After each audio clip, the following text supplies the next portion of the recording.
The following is brought to you in part by a grant from the Foundation for White Wellbeing.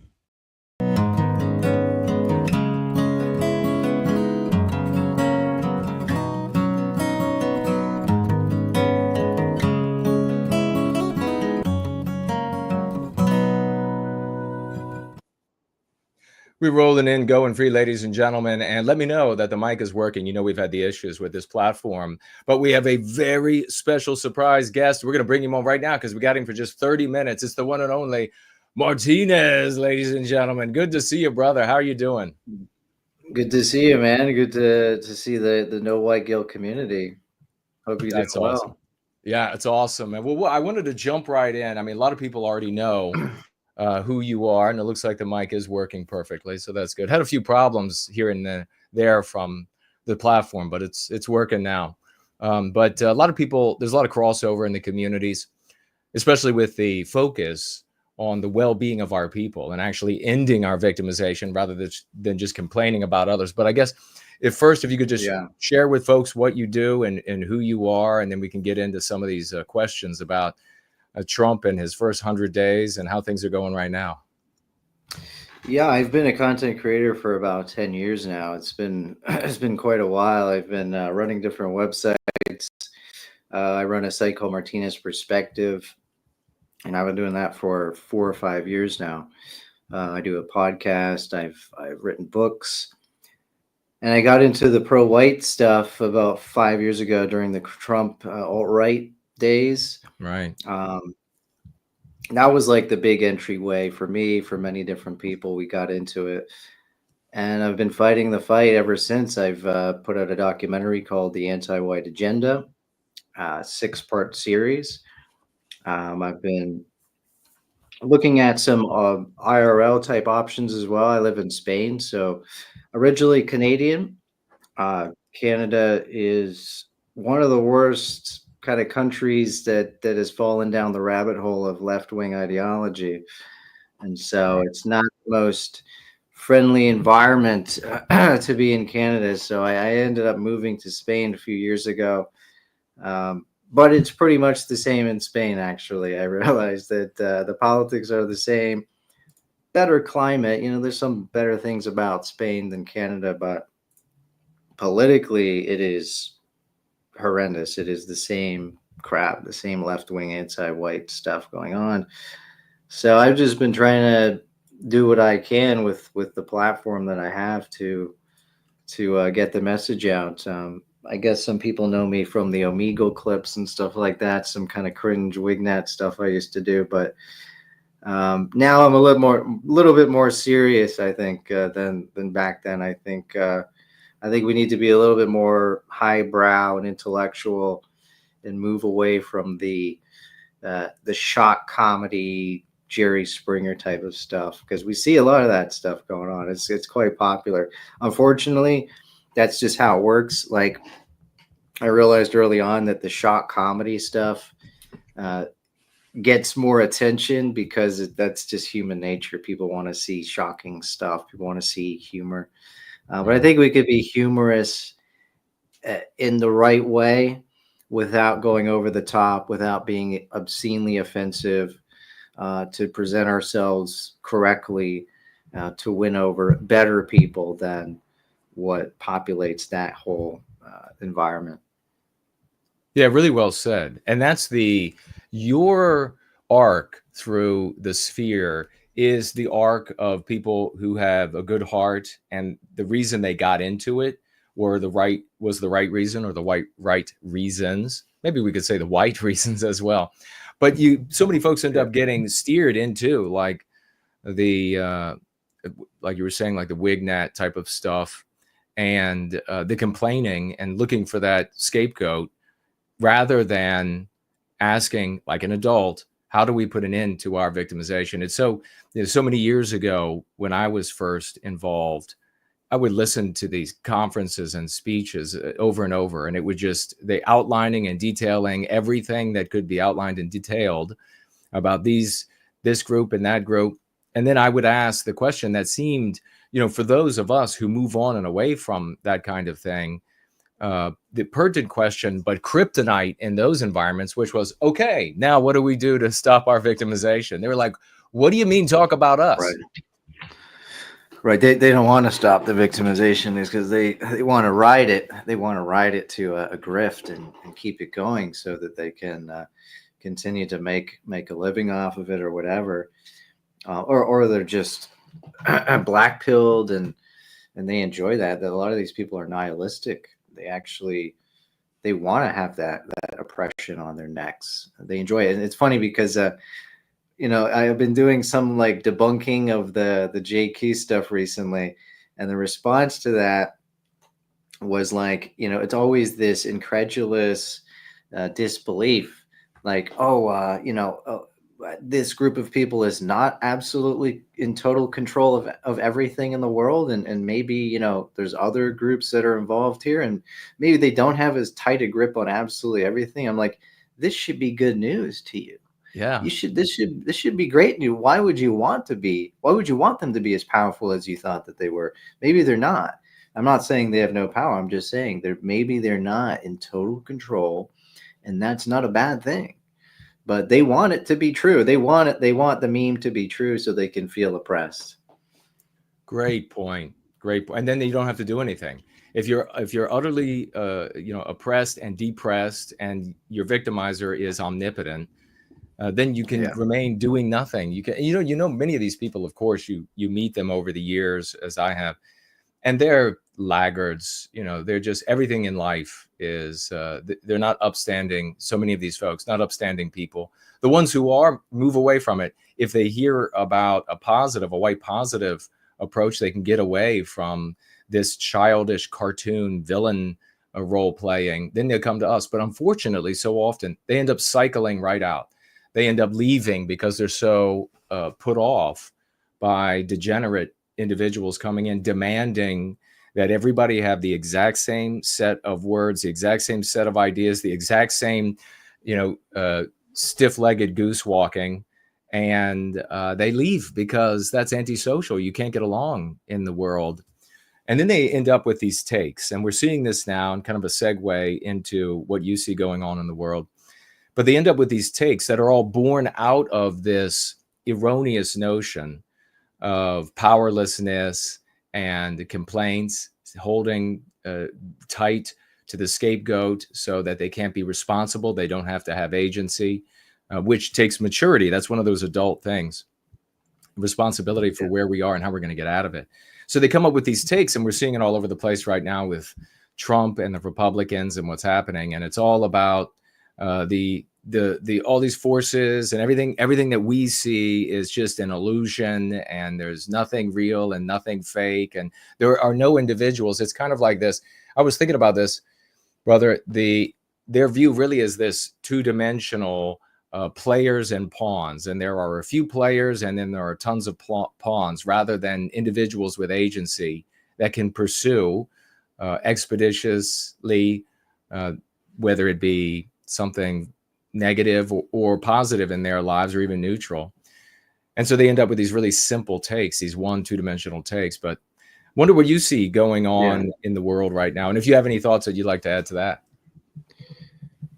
Yeah, I mean, there's like unfortunately a lot of people fall into the conspiracy thinking, the overly conspiratorial thinking, and they end up just kind of misdiagnosing things that go on.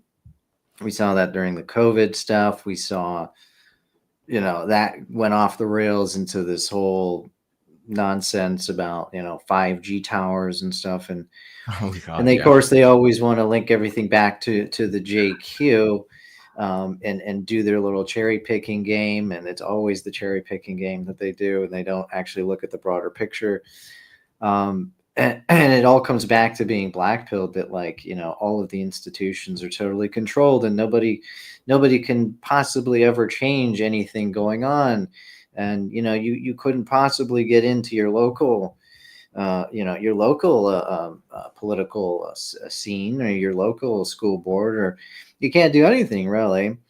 And it just feeds back into that nihilistic cycle and that grift.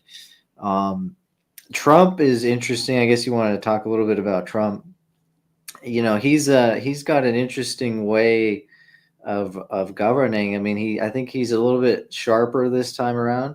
The first 2016 administration was a little bit laggard, and he didn't seem to know what he was doing, and he was letting people, guide him around. But this time he's come out swinging. It looks like, Yeah. he's slapped a whole flurry of executive orders. He's set ICE out onto the streets to round up criminals. He just banned a USAID, which is right. literally like US gay AIDS. That's what they promote around the world. It came out, they're promoting like transgender drag queen story time in Colombia and shit, right? So he's banned that. It seems like Elon Musk is taking the chainsaw to the woke, entrenched Democrat bureaucracy, because it seems like there's a state within a state going on where you have all these career Democrat left-wing liberals that run a lot of those groups within the government that are kind of unaccountable or do their own thing.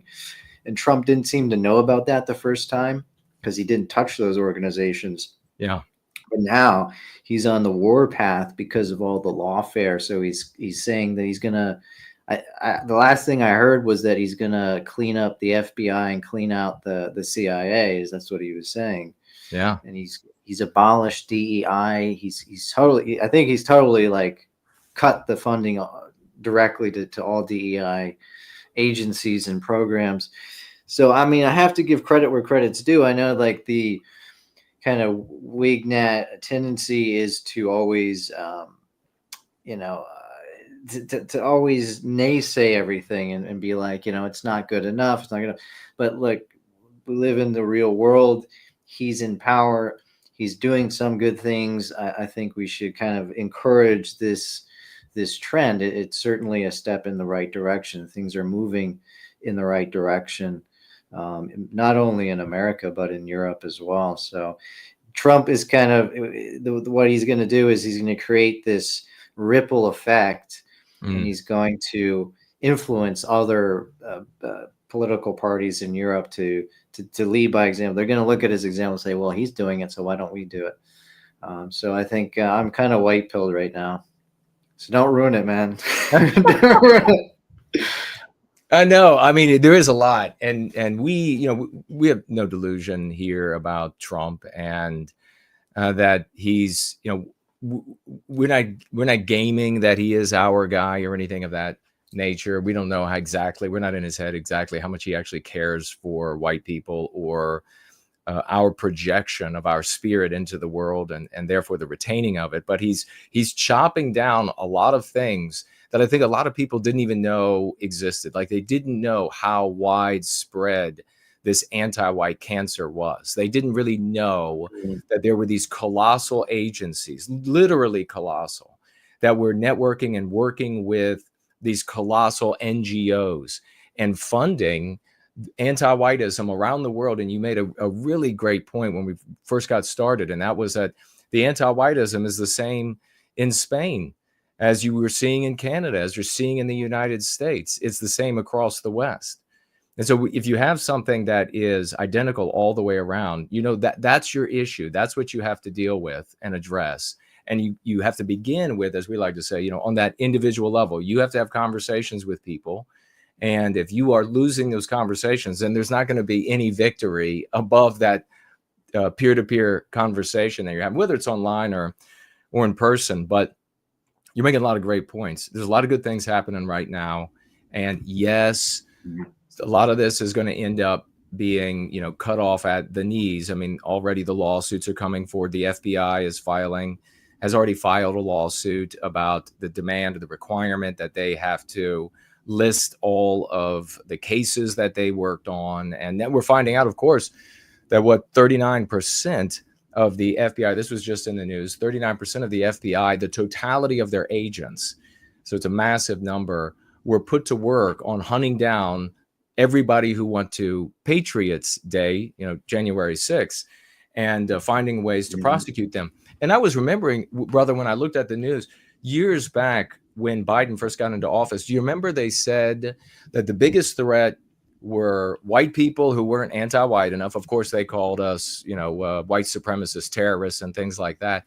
And that there was this massive number of us, and they were going to go out and arrest us, and they were going to find us. And we said back then, well, they're going to have to invent this boogeyman, because he just doesn't actually exist. There's no huge numbers. There's no big organizations for them to take down. So that's exactly what they did. But I wonder, I remember that. Yeah. The white supremacy scare. Yeah. That was the Biden scare. Yeah. That was the Biden literally revamped the entire intelligence community, or redirected them away from the real threats, which was Islamic terrorists and anarchist terrorists and Antifa and such. And he sicked them on pro-white people or conservative. They're even like harassing parents going to school meetings, to public school board meetings and stuff like that. So like the Biden White House really was, I think you could say, the most hostile anti-white administration in the history of the United States of America, 100% going back to the beginning. I mean, this is a guy on record, on video, saying it's a good thing that whites will become a minority. I mean, he is one of the kingpins of this agenda. He is the colossal globalist in chief, and so it's incredible. Like, he did so much damage, just ruined the economy, everything from every angle, socially, economically, demographically. Doesn't matter where you look. This guy was wrecking things, and so Trump. It's going to be good to see him, because he is personally motivated. Obviously he is an egotist and so on. So it is about personal legacy, but that motivation is actually being used for good here in some sense. Like, he's going after these screwed up woke freak degenerates in the institutions. I mean, to see these Democrat losers, these just Marxist freaks in the streets protesting and whining, it's fantastic. Yeah. It is a huge white pill to see the woke mob seething, that this white guy, this blue-eyed white guy who's implicitly pro-West and implicitly pro-white. He won't say it. He's afraid to say it, but he's got those tendencies. I mean, he came out and said he's going to defund South Africa because they're attacking white farmers. I mean, he did all that shit performatively in the first term and did really nothing, right? Because that was the big criticism that a lot of us had, was he talked a good game in the first term but didn't do anything. Yeah. But this time it seems like he's acting on his statements now. He's learned his lesson to some degree. So I just take the white pills where they come. I don't like to be a pessimist about things. I like to be positive, even if it's not perfect. There's no such thing as perfection. We can build on all of this stuff and push people into the right direction. And I think things are turning, man. The tide has turned. Yeah, I agree. I'm feeling really enthusiastic and excited about the things that are happening. And it's kind of strange too, because our whole lives, the Democrats in America have always been the party that did things, and the Republicans the party that gave excuses for why they were always failing. And so this is the first time in my life that a Republican got in office. Granted, of course, Trump is kind of a new kind of Republican, a maverick, but it's the first time that things are actually happening. So I think a lot of us are kind of in shock, like shutting down U.S. aid, and then Democrats showing up with that mob, and they wanted to get in. The doors were locked. Nobody would meet with him. I was like, that is fantastic. Let's go, man. I totally loved it. What do you think they're going to do? I mean, the CIA, we've heard our whole lives about how this is the most stealthy, the most corrupt, the most I mean, of course, they're like running head to head against the FBI in corruption. But what do you think they're going to do? They just were offered this huge buyout for the totality of the workforce. I can't even wrap my head around how you replace the CIA in toto. I mean, do you think a bunch of really corrupt people are going to stay? To Trump, he's he's a little bit. He talks a big game, and he's kind of he engages in bluster to some degree. So like, we're going to buy we're going to buy Greenland, we're going to annex Canada, we're going to annex Gaza. So a lot of that is bluster and hyperbole. So I'm not sure how he's going to, he didn't say he's going to abolish the CIA, Right. but he seems to be cutting them down to size to some degree, which is not a bad thing. I think this is part of the Elon Musk Doge campaign to really gut the bureaucracy. But this is a good thing. I mean, it's going to help taxpayers. All this money, all this tax money has been going to these mentally ill woke programs, DEI, promoting DEI in foreign countries. I mean, this is your money. This is your money that's going to all this garbage. And the fact that they're just throwing it out the window is great. I mean, if he can go through the whole government, I mean, he's got 4 years to do it. Just march through the institutions and cut down the bureaucracy and just eliminate all the frivolous trash that exists within this system. It would be huge. I mean, this would be huge. It would take years for the Democrats to refund everything and put it all back into place if they ever win again. I can't really knock what's going on. I can only see it getting better, honestly, from here on out, because this is just the start. It's only been, it's less than 2 weeks or something. That's right. It's incredible how quickly they've rolled out the agenda and the package of policies. We've never seen this before, really. So I'm hoping things are going to heat up, and as these Democrat seething scum come to the fore and start to make noise in the streets, maybe we're going to see a BLM 2.0 type of thing. I mean, this. They're crazy. I mean, they're lunatics, right? These people advocate for violence, and they were doing that throughout Trump's first term, and he was pretty soft his first term, right? He was pretty weak. So imagine how much anger they want to take out on Americans who voted for Trump and such, right? Well, yeah, actually, really happy you mentioned that, because I hadn't thought about the fact that we could end up having another summer of anti-white terror gangs setting the city on fire, burning halls of records, pulling statues over. It's entirely possible. As you say, I mean, it's a perfect title for those people, seething scum. that really says it.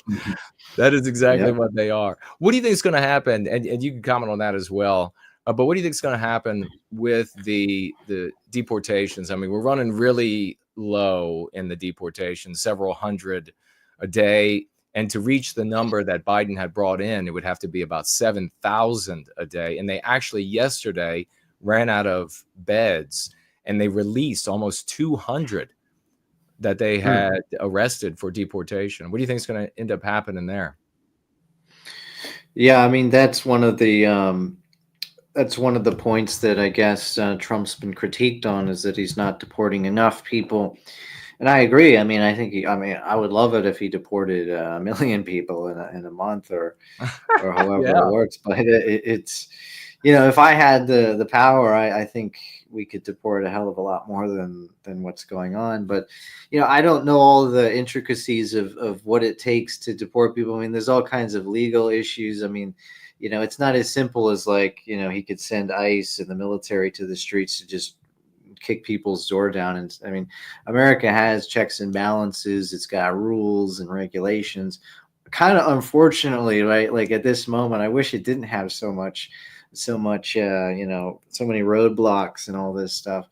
I wish he really was a dictator and he could just deport all of them. But that's not how it works in America. It's your founding fathers built a system of checks and balances, and you got these courts, and they can sue the president and get his law thrown out. And this kind of works against us in times like this, because there are so many leftoids in the institutions still, right? Especially the courts. The courts are stacked with Marxists. The Supreme Court, fortunately, there's some conservatives on the Supreme Court.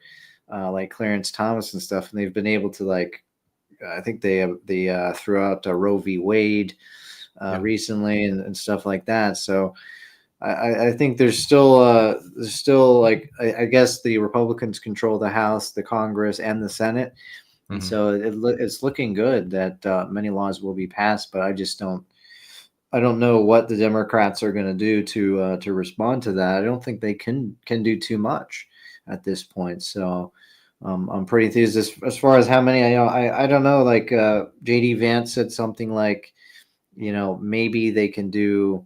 Did he say 1 million per year or something like that? I didn't hear, but yeah, he threw out a number. I forget what number he said. Yeah, it's probably too low, but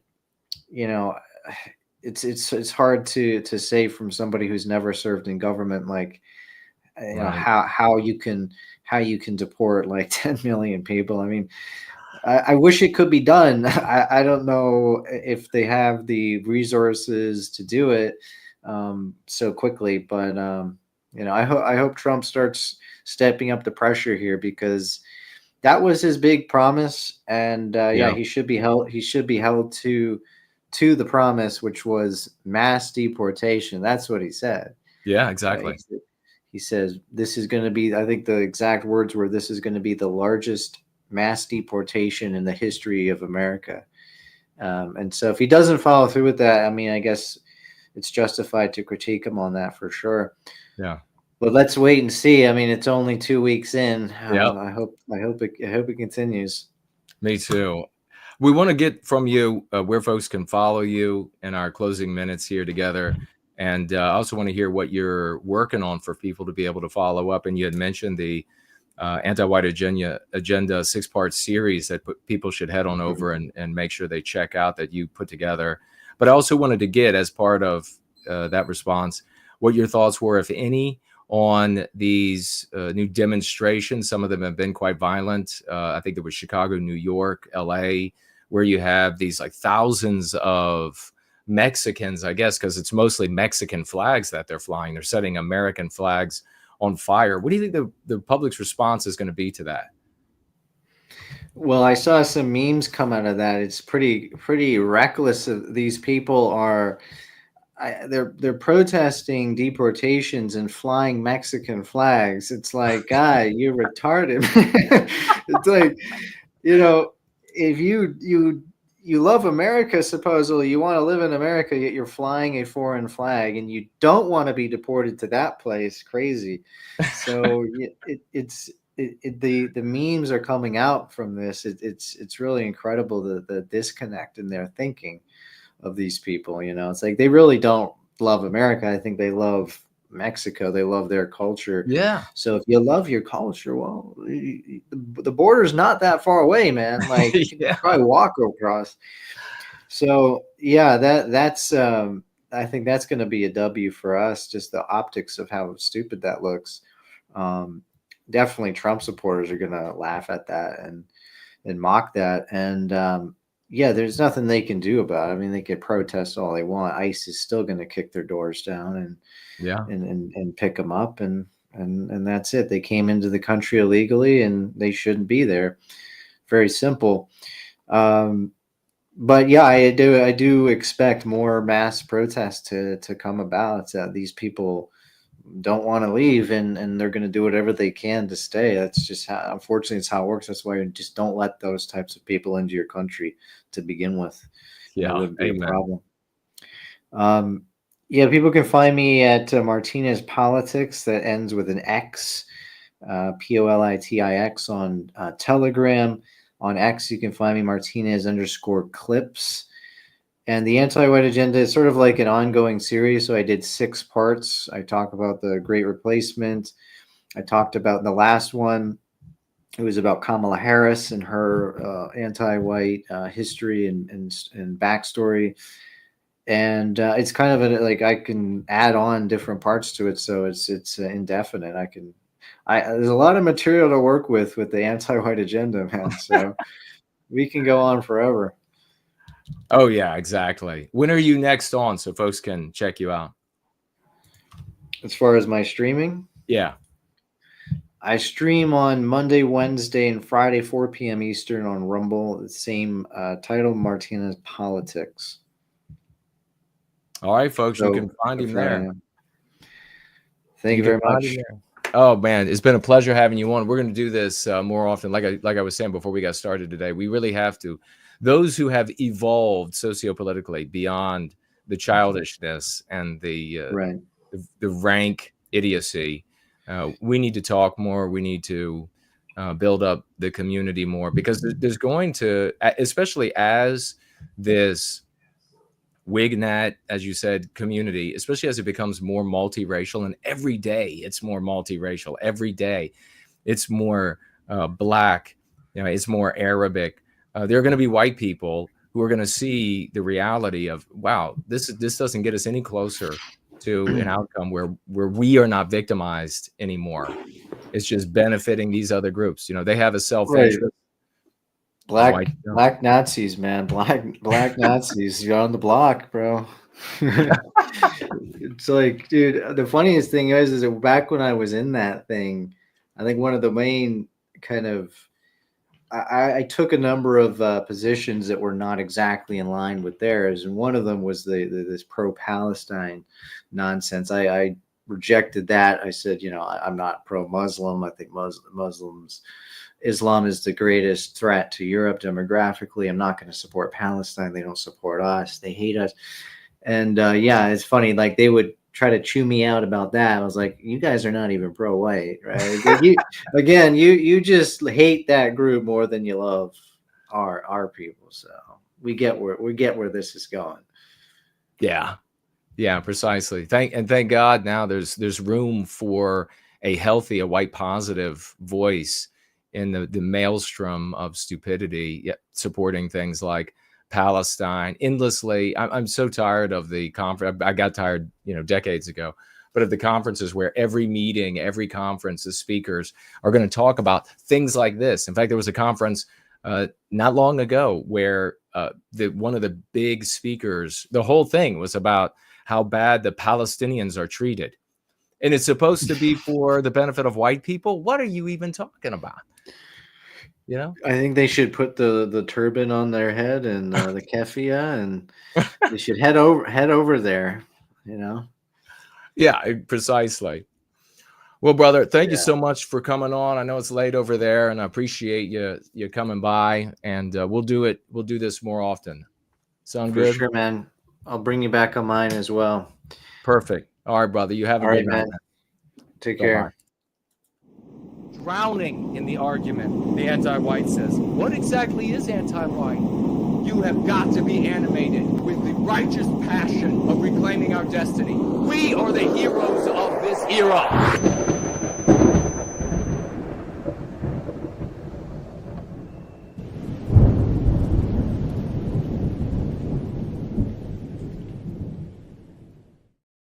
Your dog certainly has a surprised look on his face.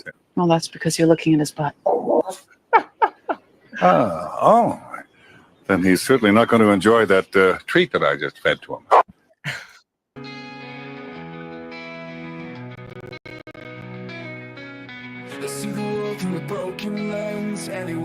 Awesome having Martinez on, hey? Leslie Nielsen, yes, it was Leslie Nielsen. Totally epic having him on, and a white positive focus, getting away from all of the malignant idiocy. There's the great Franklin is with us, Arden Body, Sam Brewski is here, Jay Bush, Azimuth Clark. Good to see you all. Sarah Ford is here, Nancy Drew. Third is here. Holy freaking crap. Azimuth Clark. Everybody hear me okay? Great guest, huh? Sit up. How's everybody doing on this glorious Wednesday? Roll in, going free. Interesting subjects over there that we were talking about. The NGOs, ICE, USA coming down, a lot of topics, a lot of news. We're going to be covering A little bit of an update, primarily getting into the Annex of Gaza. Montana Kid is here. Idios Abbott is here.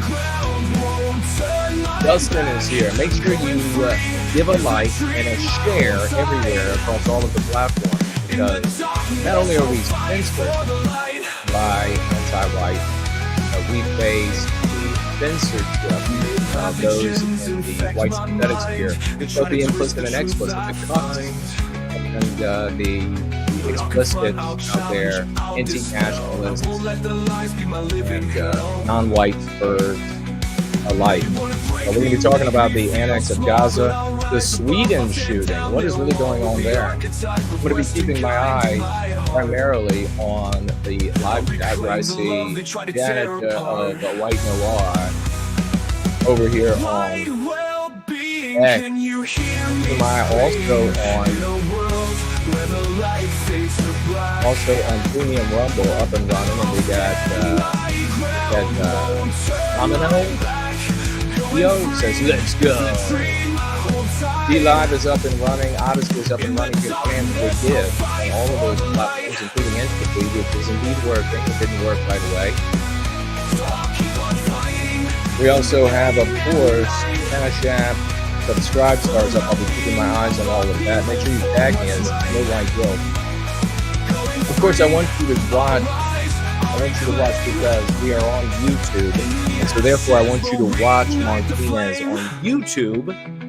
But if you can't see him there, then make sure you see him on the platform. We have a link also for you to follow on over to his X, and you can find more of his links over there. That was the great Slotzian music. Great to see you. Music is drowning voice out a little bit. Guest Conscious Carousel to talk about the South African situation. So couldn't hear very clearly. Just basically celebrating Martinez and his white positivity, and saying that since we're on YouTube, would much rather you watch him on YouTube. But if you can't find him there, then make sure you find him on the other platforms that he listed. And in the description, you'll find his X as well. So just look below. But otherwise, all the platforms are up and running. You can financially gift on the usual platforms, the usual suspects. Tag me as No White Guilt while we are together so that I can see your comments and questions and concerns as we look through the news. Primarily, we're going to be talking about, obviously, the U.S. annexing Gaza.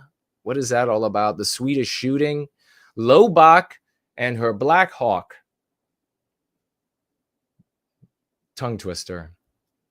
The Cuck Prodigy, Xaviaer DuRousseau. It looks like, I think his name is pronounced. It's probably a French. Wonder how the black guy ended up with a French last name. 40% of the FBI, rounding up to the tens, of course, 39% of the FBI targeting the Patriots on Patriots Day, the actual government. And we're getting to see this, and I'll mention more about that as we move along, but getting to see the actual government machinery, all of it geared toward, or such a giant percentage of it, geared toward victimizing Western kind, especially those of us who aren't anti-white enough. And so heretics to anti-whiteism. And I was saying that great tune was a great Slotzian tune. If you were one of the folks that my voice was drowned out a little bit when the music was playing. Great music, though. Saying hello to people in the live chat. Great to see Samuski and Nancy Drew. Off topic, she says, but it's written within the norm of a concussion to last for 2 months. And I've had mine for 3 weeks. And the doctor thinks 2 more months. Yikes. Any thoughts? Well, unfortunately, playing football, high school, well, I played since youth, but I don't think I had any concussions while playing youth ball. High school and college had a number of concussions. And just rest, drink a lot of water and rest. And if you start feeling a little trashy during the day, get into a dark room and lie down and rest. And that'll expedite the process of recovery. Sorry that happened to you. Don't know what was it. But good to see everybody here. So if you didn't hear me mention you, I did. And so now you just have to accept that that's what happened. But yeah, Cash App, Subscribe, Star, all of the usual platforms are up and running. What an awesome guest that was, huh? White Positivity, the sun is rising. Nowhere Man is with us. Good to see you. The Nameless One is here, and Ben is here. The Grateful Null is here. He says the U.S. AIDS scandal is unreal. This gives Trump so much leverage, and I hope he is very aggressive in his use of it. Yeah, me too. There's a lot of pushback. There are a lot of lawsuits already getting rolling. Who knows how much of what's taken place these first couple of weeks is going to be able to remain. I think the biggest benefit to Trump going after these entities is, as I said with Martinez, the colossal reveal to so many people. So many of our brothers and sisters out there had no idea that there were these colossal entities, public and private, and in many cases working together and using our tax dollars, our ingenuity, our time, etc., which is what our tax dollars are. Our time working, our labor spent that we can never recover, using them against us, the machinery of the state working against us and against all white people more broadly and more, I guess, permanently, since we have been afflicted with what we perceive today as anti-whiteism. Of course, it's been around for much longer than that. We're going to be taking a look at these things, a little update on the Lobach, as I said, and we'll take a quick look at a couple of the things, a couple of the successes that already the Trump administration has had. Again, noting that they were probably, many of them are probably going to get turned back by lawsuits and maybe Congress, some sort of stalwart for the anti-whites over there, shutting things down. But 2 weeks in, and this particular content creator with this meme said, Mexico cave, Panama cave, Colombia cave, Venezuela cave, Canada panicking, but Canada has caved as well by now. Mass deportations, really no.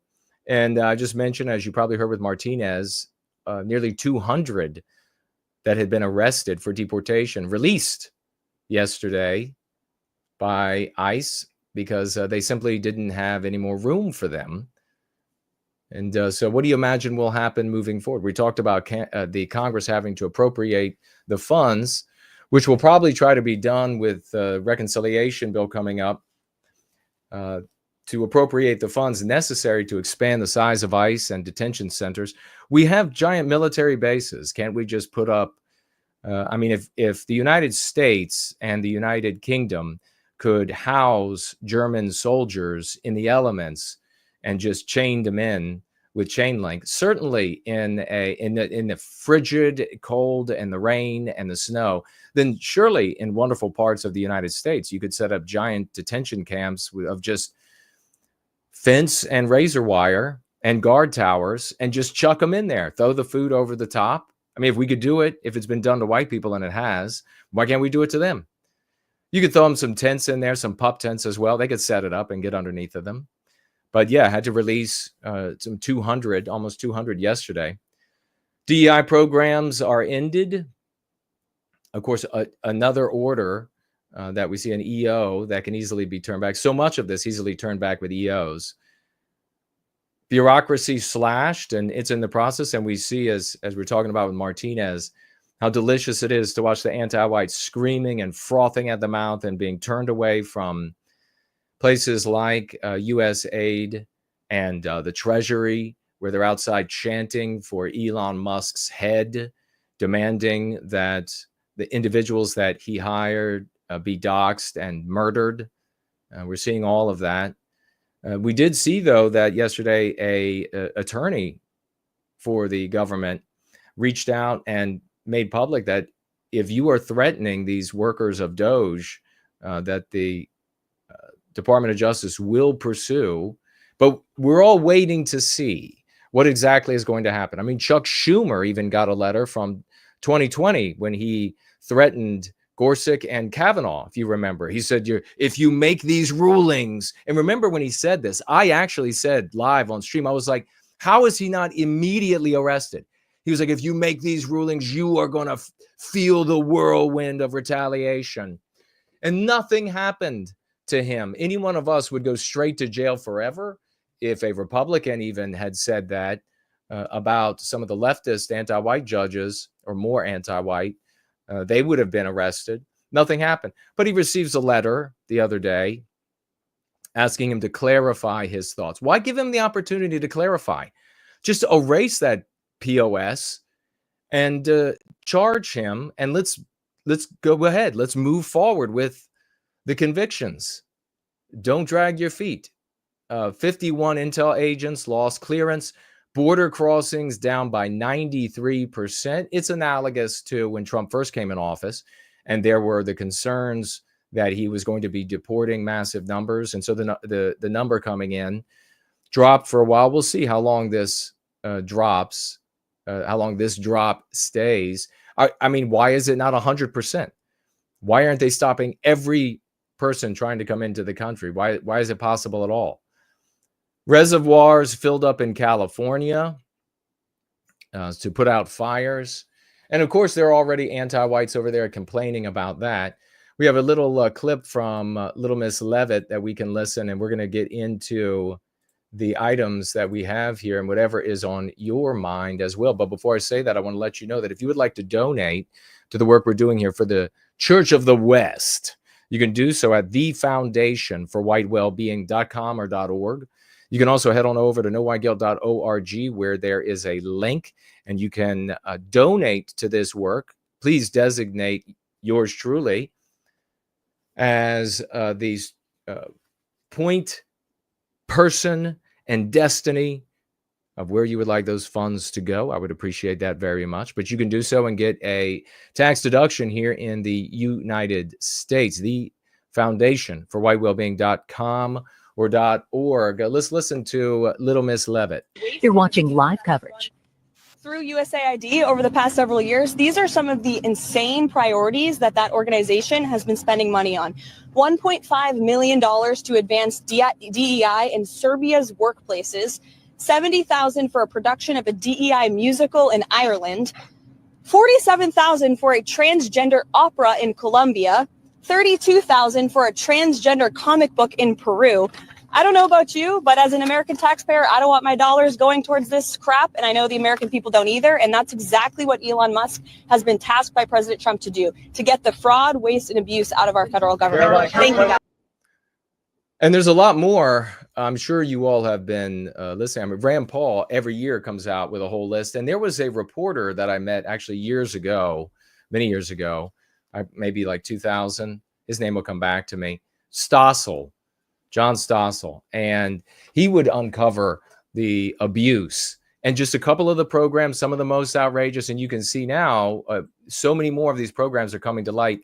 I think the biggest benefit to those who care about white well-being, since we can only affect that which is in our immediate lives, and that's what we comment on and direct our energies and thought to, is the fact that our brothers and sisters really had no idea how ubiquitous, how widespread, how deep the corruption and anti-whiteism is in the country. And make no mistake, all of these programs are injuring us. This isn't just about some, venial leader somewhere who is milking the system and making themselves. All of these individuals engaged in these activities are anti-white. Almost every one of the activities from the perspective of the actors are anti-white. In every case, it's a victimization of us and therefore anti-white from our perspective. You can't find one of these outrageous programs where they're literally fleecing the wealth, literally taking the food and healthcare and welfare and safety away from generations of white children to come so that they can do things like in the present, build picnic tables that are solar powered. I guess there are lights on the picnic table, but studying things like DuRousseau, and this is real. These are real programs. You can look them up. DuRousseau, who are kind of antisocial, do they make the decision to use cocaine? Well, yes, they do when they have the option. So these are the kind of things that are being discovered and cut, and everybody is really excited about it. They're like, yeah, thank God, it's going to save us some money. And some of these programs, you look at it, and government size of the United States, it's a couple $100,000. It doesn't seem like a lot.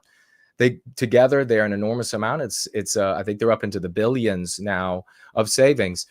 But what in the world is Trump getting ready to do? What is he talking about? Any savings that we were going to enjoy as a result of the cuts by Doge are going to be pissed away in Gaza if that ends up coming to fruition, as he was saying in his public appearance with Netanyahu yesterday. Let me go ahead and pull that up on the screen. Yep, just making sure that these others are still working.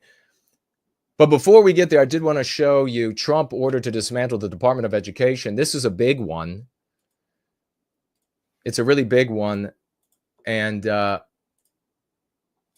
it says here, President Donald Trump could soon sign an executive order directing the Secretary of Education to dismantle the federal Department of Education, which would restore the power of the states to govern what decides and the influence what education is taught to the children. Directing the Secretary of Education to dismantle the federal Department of Education, according to sources briefed on drafts of the order that have circulated among top administration officials. The proposed order gutting the agency is expected to call for the Education Secretary to submit a proposal for dismantling the department and for Congress to pass legislation to get rid of it. How likely, with the slim majority that we have in both houses as Republican voters, at least, how likely is it to pass? If it doesn't pass, every EO is just undone by the next president. Biden wiped away everything that Donald Trump had done and went infinitely further in the direction of anti-whiteism. And I don't know, did I end up tweeting about it today or not? I guess probably not. But everything that Trump is doing now is able to be immediately reversed, either by a Democrat that follows him or by another Republican that follows him. Who's silly enough to imagine that whoever follows Trump is going to be another Trump? It's going to be another Republican. If it's blowjob Vance, that's just another Republican.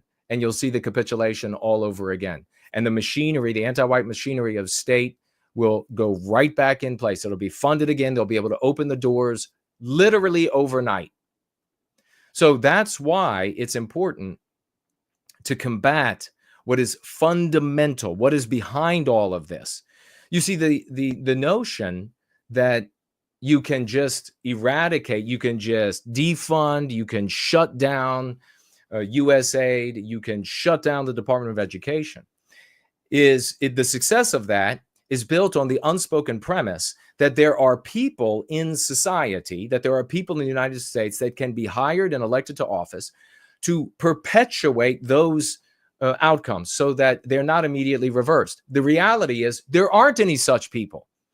And the reason there isn't a unifying oppositional morality to the immoral morality of anti-whiteism that is really demonstrated saliently by individuals who call themselves leftists, Democrats, wokies, and etc., is because the social morality of the West is the anti-white and moral imperative. We have to overcome that with the white positive moral imperative. And that is what the concepts and the arguments have been specifically crafted for in the Go Free dialogic.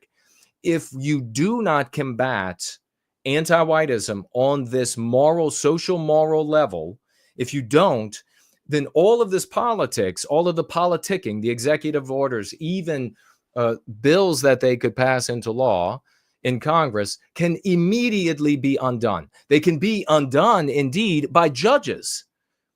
Anti-white judges can decide that a law is illegal and undo it immediately. I mean, how many times you got to watch that happen in California before you finally say the whole state is voting for one thing, and then the judges say, a couple of judges say, nope, you're not allowed to do that. We're going to go back the anti-white direction.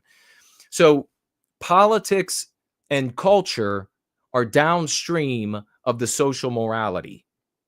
The benefit to Trump doing this, as I said, and this is what we have to share with people when we speak with them, the benefit to all of the EOs, the benefit to Congress, Republicans in Congress, attempting to instantiate something more permanent with regard to these different departments, endeavors, etc., is that our brothers and sisters get to see how widespread and deep the hatred of Western kind and Western civilization really is. They didn't really understand that every single day across the totality of Western civilization, that anti-whiteism is being funded everywhere that you can look, and even into third world countries. We're seeing this is even taking place, making those places as anti-white as possible. You know, a lot of third world countries looked to the West, looked to Western kind, the white race, and even other first world countries like Japan. And they thought of the white race that this is a magnificent people. They build magnificent, safe, law-abiding countries. They are to be emulated. Well, the anti-whiteism that is being funded by the United States and other Western countries around the world is teaching these populations, no, the white race is evil. They have everything they have because they've stolen it from you. And your objective then in life should be to also to be moral and to victimize these white people, to attack the emulation of Western kind in your country, to attack when your officials in your countries attempt to copy what the West has done for white people, as white people, to attack all of that as the face of evil, the essence of evil.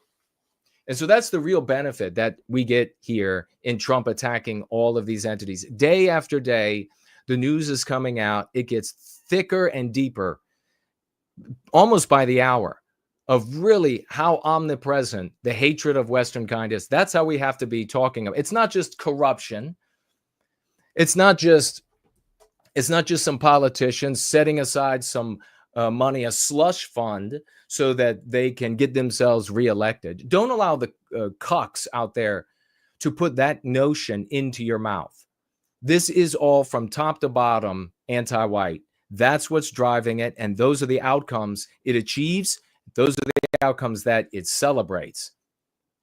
Department of Education, if they can dismantle it, if they can boost ICE to the size that it will need to be, or bring in the military, which is really what has to be done to get the kind of deportations that you need.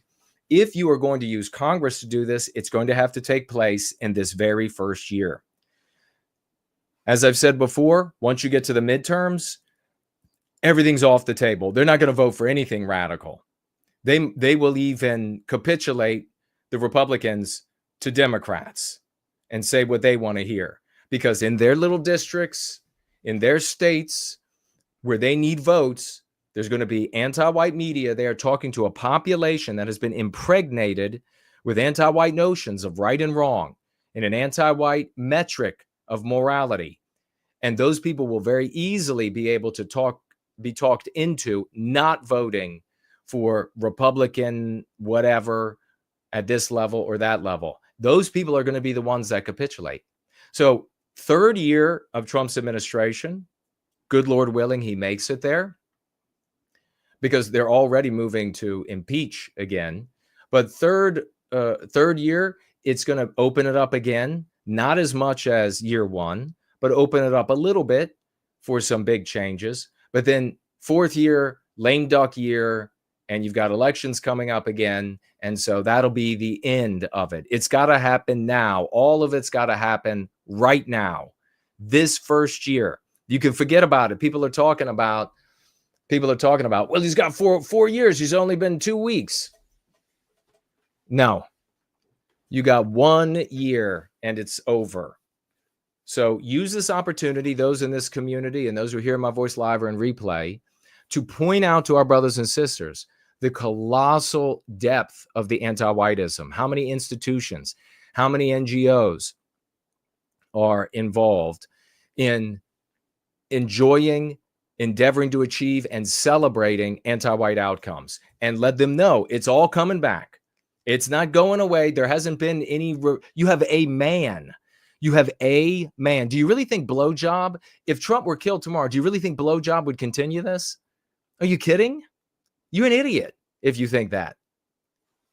He's a complete fiction. He's another rhino who hated Trump and decided he liked him when the tea leaves showed that he could get a benefit, a boon from being a Trump supporter. That'll all change. He and his Indian wife and Indian family will change immediately.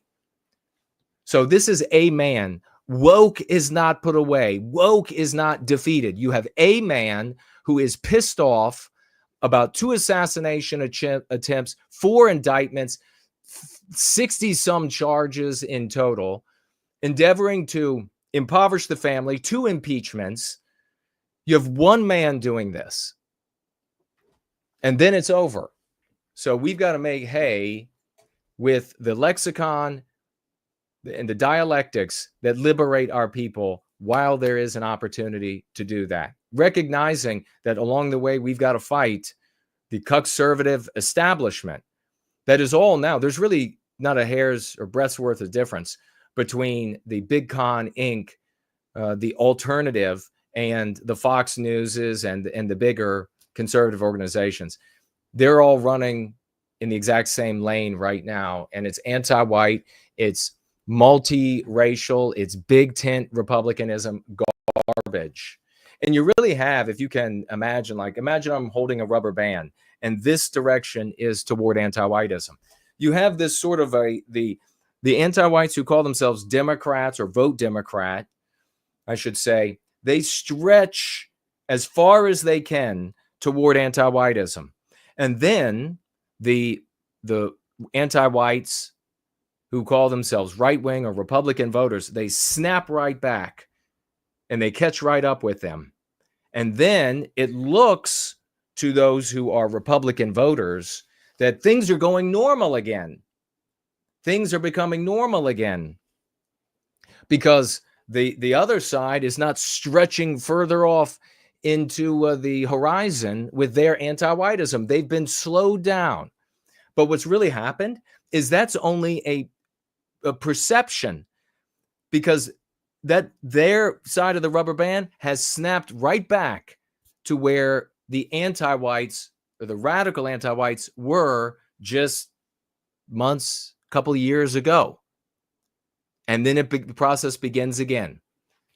So we're the ones who have to make the change, or the change is not going to be made. In another, if you could be cryogenically frozen and you wake up in 50 years, you're going to see a Republican Party that is more radically anti-white than the Democrat Party is today. Guaranteed. And if you doubt me, just do that same little thought experiment backwards in time. I also wanted to mention a great comment. We're going to be getting into the Swedish shooting and the annexing of Gaza, which is completely insane. But we had that Al Jazeera article come out, which was really revelatory and proves not only that white positivity works, but it works in the exact way that we said it works. So that should be all the proof. I mean, how much more proof do you need? This will win, and the victories will look like this. Then that happens. Why? What more proof do you need? Why would you go anywhere else? The only reason you would go anywhere else is because you don't want to you don't want to change things. You don't want to have to do anything. And I get it. A lot of people, they're just lazy. They're just laggards. But we had Dino Storm, and he was mentioned in the piece. We're not going to be going through the piece, just his comment here. They didn't mention that the game that he is making is called Westman. And I just wanted to read quickly from his comment. He says, "Hey, Jason, I just skim read Al Jazeera's hit piece on us. I won't be able to make your stream, but I wanted to comment. It's nice when they quote our language, like white well-being. Some good MCs in there, but also the usual flowery euphemisms like diversity, inclusivity, etc., to make white erasure sound like something positive. I was quite surprised they mentioned me, Dino Storm, and the game we're working on in the article. They mostly accurately described the game, to be fair, but refused to name it. Westman, it's called. These people know Westman is a pristine game and that normal folk will love it. I know very middle-of-the-road people who played the Westman prototype when it released and thought it was good fun with no objections. The main game will be even greater. If more people spoke like us, these enemy journalists would have to bend over backwards even further. The anti-whites have made it easy for many to play the villain in their anti-white narrative. We make it easier for everyone to step into our narrative. The heading, Fostering White Well-Being, is pretty epic. No good person is going to see white well-being as a bad thing. Is pretty, and could say something worse. Is pretty epic. And no good person could see it as a bad thing. They could say something worse, but that requires going through friction and resistance to twist things into something they're not. Not even journalists necessarily have the strength to do that. Not being Western positive is going to look incredibly more lolcow as time goes on. Keep up the great work, Jason and gang. Big salutes to the great Dino Storm and the epic game Westman, the game which is available still in the prototype, and you can play and have a hell of a good time. Anti-Whiteism Ends With You is here. He says he sent some links to me on my site. Well, could you send them to the direct message? Because to the site, they may not come through. Where they were slandering me on the Carol Swain interview. Brian asking about Hunt, no affiliation. We have no affiliation with anybody in that article. We're completely distinct. And when you read through, as I have now, the totality of that article, you really realize that there were two groups being talked about there. There was us, and then there was this other loose grouping of content creators that are still white negative. Maybe not all of them, but most of them still quite white negative and focusing on other races of people. And that's what they talk about, and how bad the other races are, and etc., rather than ending our victimization. And some of them even LARPing as antique nationalists, which of course does nothing to end our victimization. I did want to mention, if you all have any questions about that, I'd like to see what was said about me in interviewing the great Dr. Carol Swain. And we were very happy to have her on, and she'll be on again in the future. Daughter of Eve is with us over here on X. Greetings, great brother Jason. Promethean hails to our brothers and sisters. And we got Janitor of White Noir saying, happy to be here. Good to see you, brother. And thanking me for advising on what to point out as we talk to our brothers and sisters. Extremely important. That's what it's all about. Once you realize that the path to end our victimization is in every single conversation that we have in our lives, private, public, family, friends, strangers. Once you realize that's the battlefield, then you realize that you can change the outcome for the white race. You can change. You'll stop wish listing. You'll stop hero hoping. You'll stop fantasizing. You'll stop trying to revise history, which can't be done and that's been demonstrated can't be done, you'll stop doing all of these foolish things and realize that you have the power within you to give up. If you are engaged in any ugliness, if you are engaged in something that is detrimental to yourself and to our people, to give that garbage up, to become white positive, and to win these conversations for yourself, the people you care about, and the totality of our racial family. And ultimately fuse us together as an actual people. Remember, so many folks get this wrong.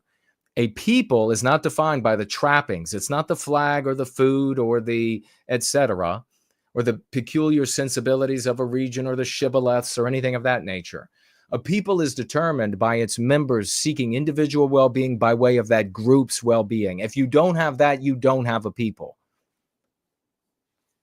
I had to point out about Lobach and her video that the crash of the Black Hawk, Rebecca Lobach, the crash of the Black Hawk helicopter into the American Airlines. Another piece of news has come out. We'll share right here.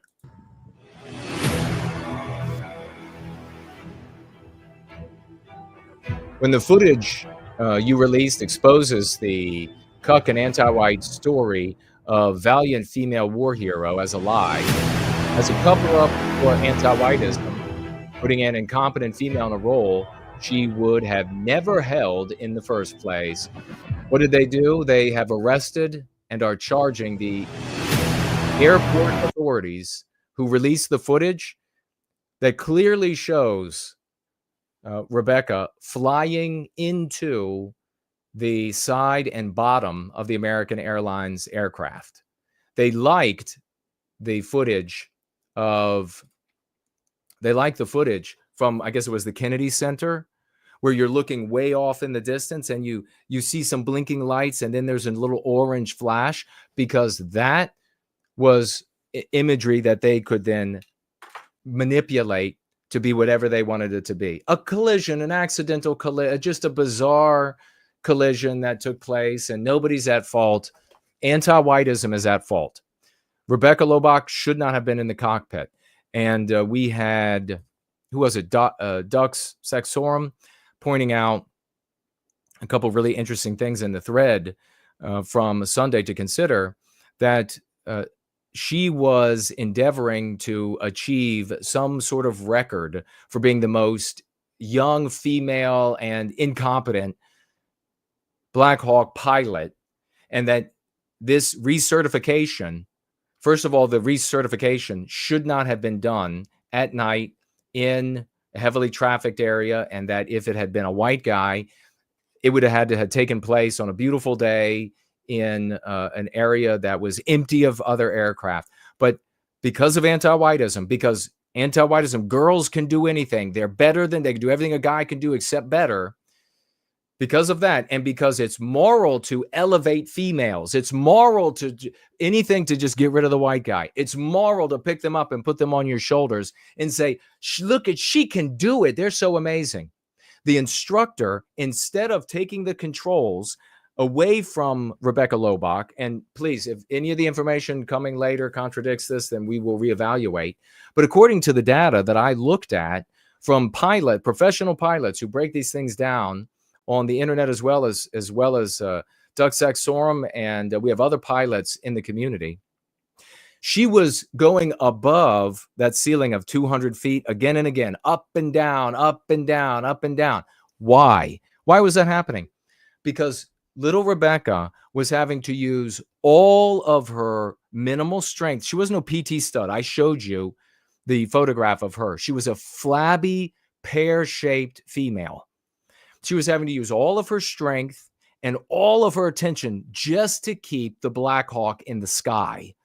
And the instructor, rather than immediately saying she can't fly this thing and taking control and flying it back, which would have looked immoral. Hey, you got to come back with this little girl on your shoulder so we can get the record and celebrate this little girl as this champion of the American military. He had to give all of his attention to helping her to fly the aircraft. And clearly, was ignoring or not paying as much attention to the fact that she was doing this as she was flying along, going above the 200-foot ceiling, which the data shows, I watched the data online from the tower, that helicopter that she was piloting was climbing when she hit the aircraft. So if she had stayed at 200 feet and gone no higher, anything below 200 feet, they wouldn't have touched.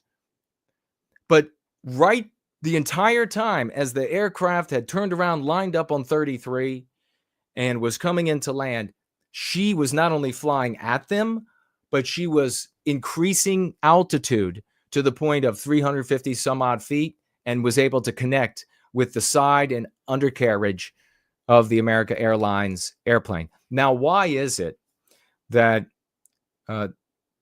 you're seeing such an effort to make her out to hide that footage, to punish the people who released the footage that demonstrated that she was clearly at fault? Why is there so much effort? On the Democrat side, as I've said, the radical anti-whites over there didn't want to hand a silver platter to Donald Trump, who has been saying DEI and all of these people who are just, everyone knows, whether they're saying it or not, it's all female and non-whites to replace white guys. Everyone knows that's what it is. The implicit white sympathetics, they know, they're just not going to say it, right? Everyone knows.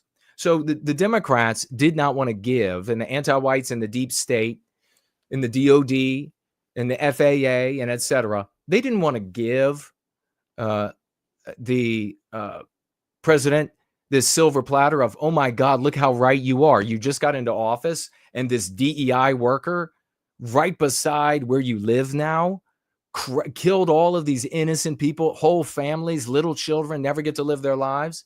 They didn't want to do that. But the pressure to conceal that Rebecca Lobach was responsible is also coming from the right wing, because over there, they are also afflicted with anti-whiteism and the anti-white moral measuring stick, the anti-white benchmark for what is good and what is immoral. And so they don't want to tell. And from the right wing, what is the story for them? That girls are awesome, that our women are amazing, that they can just get right into a helicopter and they can just fly and they can be amazing. And our girls are extra special. And we need to mop up and conceal their errors. Every right-wing person or comes from a conservative background knows this is how a conservative family acts. The girl screws up and everybody's got to say like, oops, no, that didn't really happen. Never talk about that again. So that's what's happening. That's why you see these people coming out from Fox and Friends and all the way through Fox Broadcasting, talking about how she was a war hero, how she was this most awarded, end up finding out that the awards that she had were the awards given to everyone in the Army. If you're in the Army, apparently everyone gets those awards for joining and for being there for so long. Everyone gets those awards. So those were her great awards.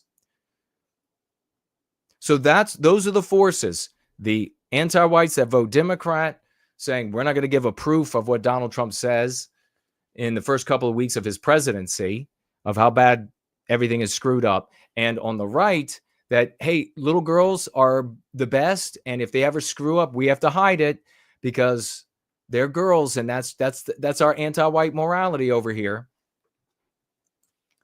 So yeah, once again, more evidence that Lobach is 100% responsible, and she was there because of anti-whiteism.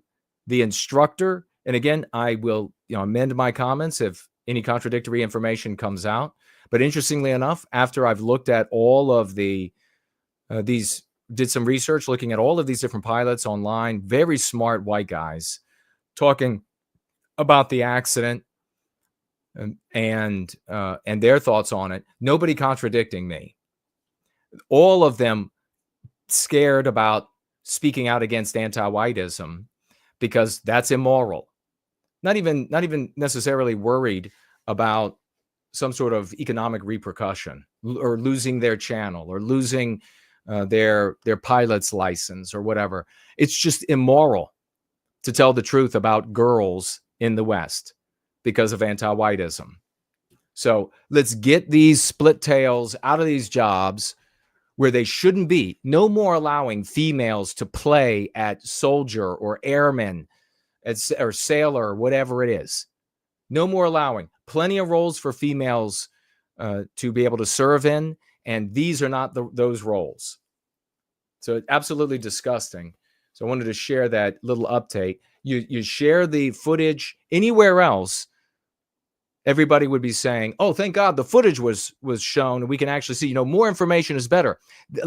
So many of these folks that are celebrating the arrest and prosecution of the people that released the footage, so many of them were saying, oh, we need to have the communist Chinese TikTok so we have more information, because more information and free speech is always better, except when it contradicts anti-whiteism and the notion that little girls can do no wrong, and that the moral thing to do when they do wrong is to cover it up and just say she was a great war hero. I'm not celebrating that little killer one iota.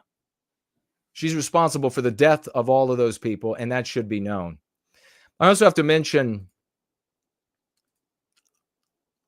as we get into this speech I'm looking at right now, Donald Trump with Netanyahu talking about how we're going to annex Gaza.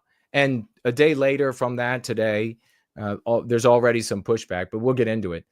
I had to point out here that days back now, I made a tweet that almost nobody saw.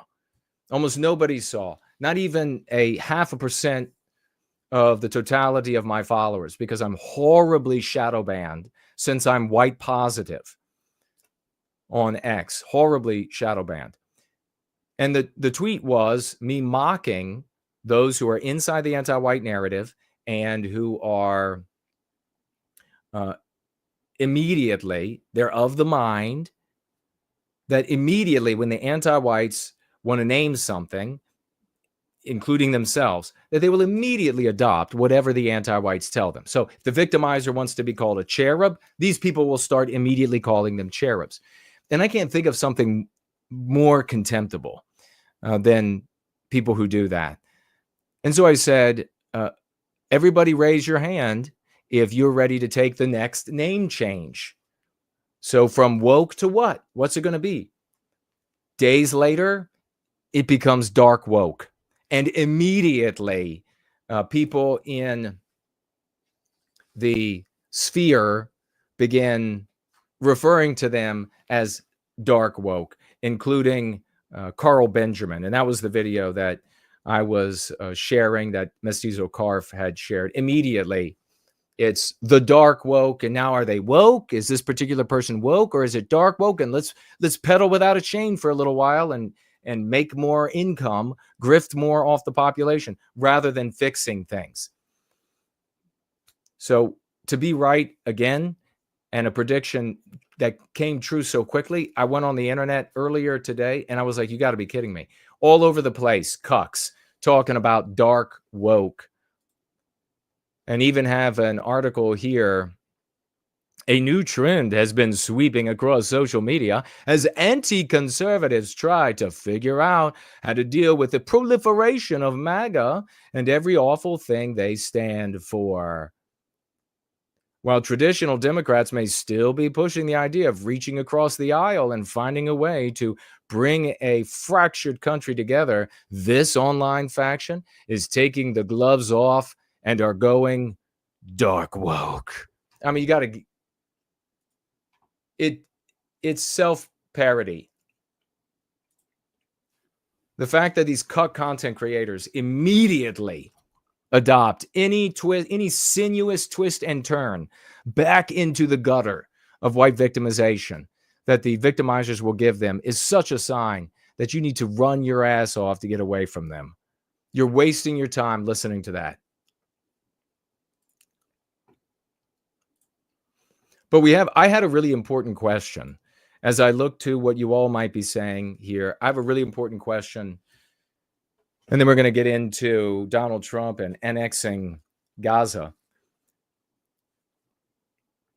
But I wanted to share this really important question, and this guy encapsulates it really well. I don't understand it. What do you mean, sir? Well, when I go to the doctor's office, I don't extract my own blood. The nurse does it. I understand what you're saying, but this is a sperm bank. We don't work that way here. I just that's a profound question that has to be answered. You don't extract your own blood when you go to the doctor's office. So I just don't understand this. Justice not applicable is here. Cuck tent. Oh, I like that for content. Cuck tent creators. Anti-whiteism ends with you saying, first anti-whiteism took down a submarine, then a bridge, and now an airliner. Yeah, it just spreads. Dennis is with us. Good to see you, brother. Cindy Ben, good to see you. Tree Godfather, hello and welcome. Welcome to you. There is no question for the day. Brian is with us. Dan is here. Rick Freedom is here. Peter is here. Arden Party is in the house. Remember, tag me as No White Guilt if you have any questions, comments, concerns.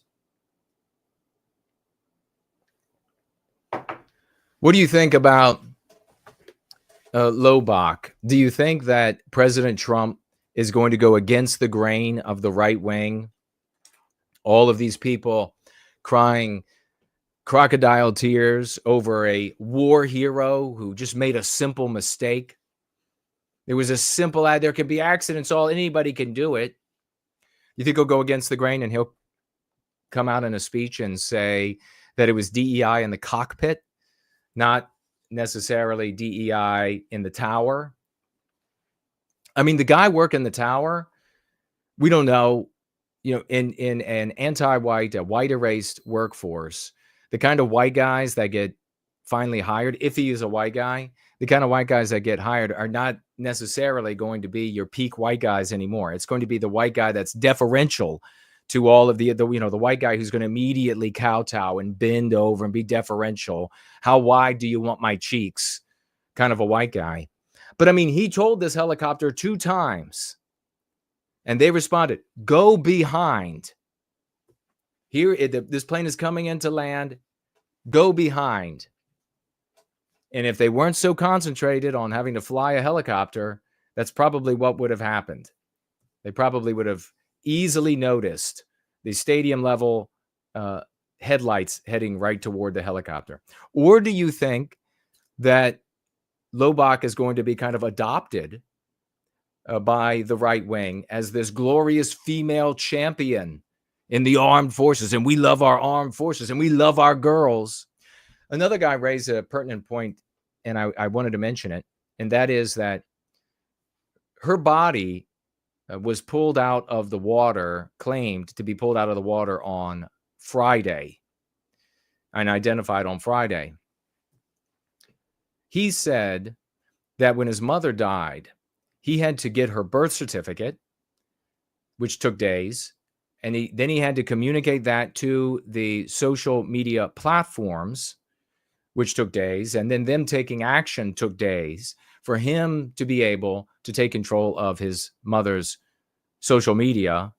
And he was wondering aloud, how is it that her social media was immediately scrubbed while her name was being withheld?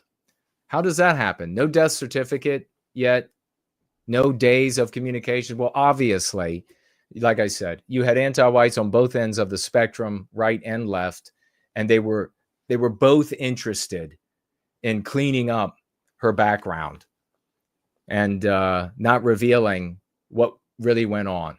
Anti-whites on the left, their anti-white DEI agenda, anti-whites on the right, little girl, armed forces, go, go, war hero. Despicable. Absolutely despicable. But you gotta watch out for dark woke. Oh, these are dark woke. Are we talking here about woke or dark woke? Our victimizers, they have preferences. And what shall we call them? Should we call them dark? Is this a dark wokey or is this a normal wokey? You don't want to live in the dark wokey part of town. That's a dangerous part of town, the dark wokies. All right. Dark wokes, says Jenna of White Noir. I think immediately it was the very day, not even a day later in the day. Wow. That's some quick prediction coming true. Hello to everybody there on D Live and Odyssey. Both are up and running beautifully. Good to see everyone. Well, did you see this story about Donald Trump? Were you floored? Tag me as No White Guilt. What did you think when you heard Donald Trump saying that he was going to make Gaza our responsibility now, the responsibility of the United States? He was going to own it. When I heard him say that, I thought that was really ominous, that he was going to own Gaza, because that means, to my ear, owning not just the land or the pretty buildings you build, but all the problems and all of the guilt that will follow thereafter. A lot of white guilt I can see in the future for us. The Tree Godfather says, IRL, it seems like more people I know personally are starting to use the lexicon. Oh, yeah, absolutely. Big white pill, big positivity there. Seeing it more and more. And I'm getting ready. I'm going to run more at least try again to run advertisements on X, simply promoting the lexicon and to use it in the place of the verbiage they use, like woke. Really to drive the point home, because you can see what we're up against. And you can see what we're up against when we get to this Xaviaer a little bit later in our roll-in Going Free. DuRousseau. This homosexual black guy who was hardcore anti-white BLM and now decides that grift has dried up. Who else can I get? And of course, Big Conning shows right up. Alan Erstrin, what's his name? Erstrin and Dennis Prager, they show right up and they're like, we will make you a household name for all the white conservative ladies in America and abroad. Masumik is here. Good to see you. Divine is here. Hey, take this opportunity. Take a breath in through the nose, out through the mouth, and give a like on whatever platform you're on. It's not going to affect the algorithm, but people seeing the likes, it influences them. And also share. In particular, share on X. Everybody must share on X. If you have an X account, share on X, because we are de-boosted in a major way. White positivity is de-boosted. Bobby Bodley is here. Ivan the Horrible. Good to see you, my friend. Good to see you. I love the music, says Nancy Drew, but it was loud. You know what's crazy is I actually had it turned down. I wonder if the platform, even though I physically moved the dial to turn it down, I wonder if it didn't respond properly. The great biosphere of the West is in the house. Gary is here. All right. Let's pull up Donald. I know everybody's wondering, what about this Donald Trump? What is going on with that?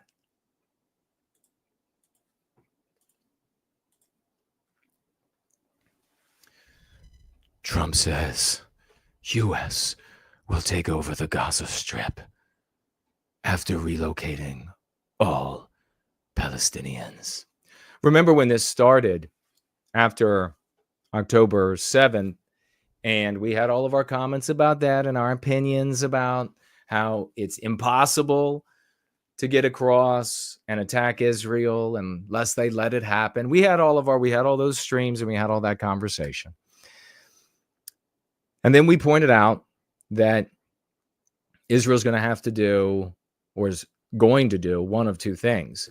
Either they're going to get rid of all the Palestinians, kill most of them, and then force the remainder out of the country, out of that strip, if you will, or they're going to seriously depopulate, and then, as the French did in Algeria, be in there every single day, chain link fences running down the sidewalks, frisking every hijab wearing Palestinian woman that walks down the street, getting blown up by bombs. And then we said that it would probably end up being U.S. soldiers who would end up there, or United Nations, which means we're paying for it, and there'll be some U.S. soldiers, because Israel is not going to want to do that. They're not going to want to have to police them and deal with all of their boys and girls being blown up and throats cut. Let the white people deal with that,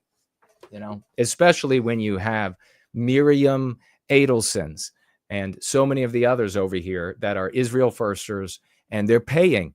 And when you pay the piper, you get the tune.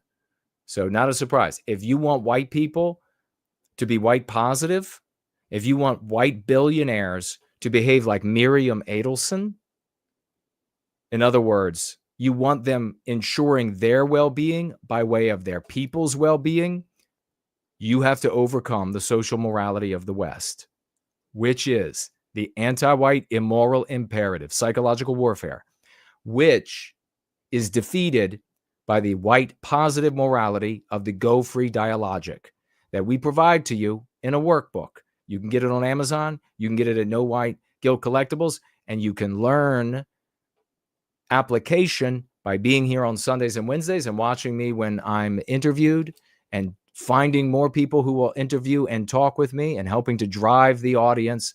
If you want billionaires doing that for us, we have to do it down here.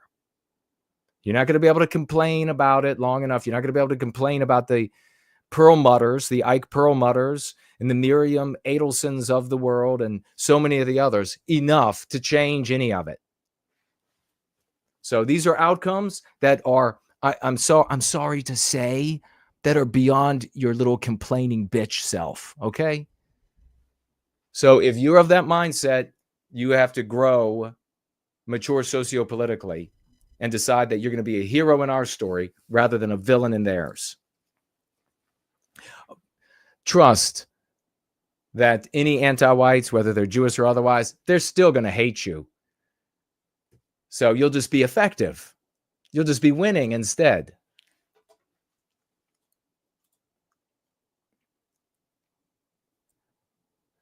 So lo and behold, but who knew that this was going to happen instantly, and that this thing at all would happen? Like this thing would happen instantly, much less it being this thing. Trump saying, oh, we're going to just take it. On what basis? The United States did not create Palestine. It's United Nations, you all remember. But let's jump into this.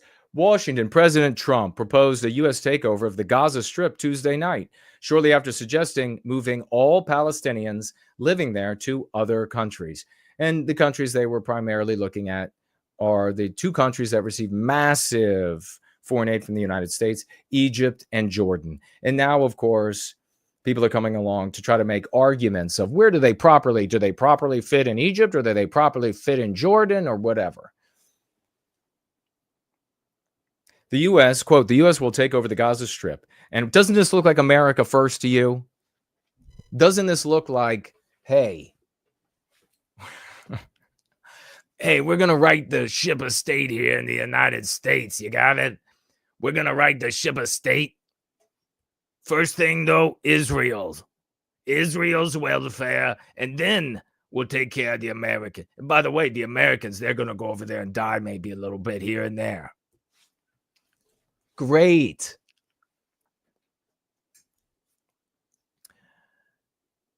We will take over Gaza Strip, and we will do a job with it too. I really get the feeling at times that I'm sitting in on Trump pitching to bankers what the next Trump Tower is going to look like, what the next Trump resort is going to look like. This is the same verbiage. Trump, they gave his age. Shut up. He's 78. You know, there are anti-whites out there who are in their teens that don't have enough energy to get their fat asses off their couches and away from their drugs. And they're like, but Trump's 78. Said at a press conference with Israeli Prime Minister Benjamin Netanyahu, who praised the concept. Can I just get an amen for Israel? As a white man, I'm so getting sick and tired of being fleeced by this country and the people who care about it. I'm so sick and tired of it. Fuck you. An entire lifetime, the first consideration is always Israel. And then you have Netanyahu. I got to read this story. I'm sorry. I just get carried away. Damn it. I just get carried away.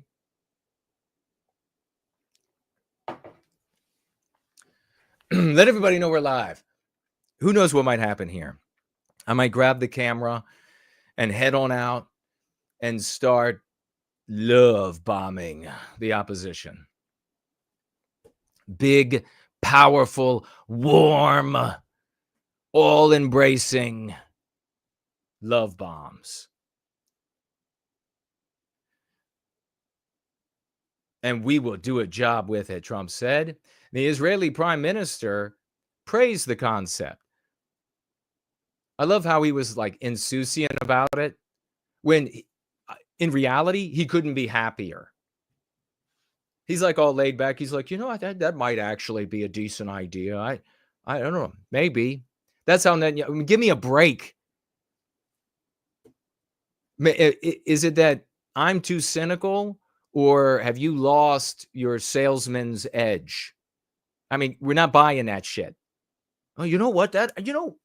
Funny, I didn't think about that myself. Oh, except that we wrote up papers for the population to be moved and for us to take it all over. But I should have thought of that myself. Quote, we'll own it, says Trump, and be responsible for dismantling all of the dangerous unexploded bombs. Oh, really? No. Let the Israeli boys and girls go out there and look for their own ordinance. I realize that it was made in America, but they can go look for their own ordinance that didn't blow up and clean it up. What do you mean we'll clean it up? This is what this all, in that sentence right there, you know it all. We'll own it. That's scary as hell. That's white guilt on the way. We'll own it, and we'll be responsible for dismantling all the dangerous unexploded bombs and other weapons on the site.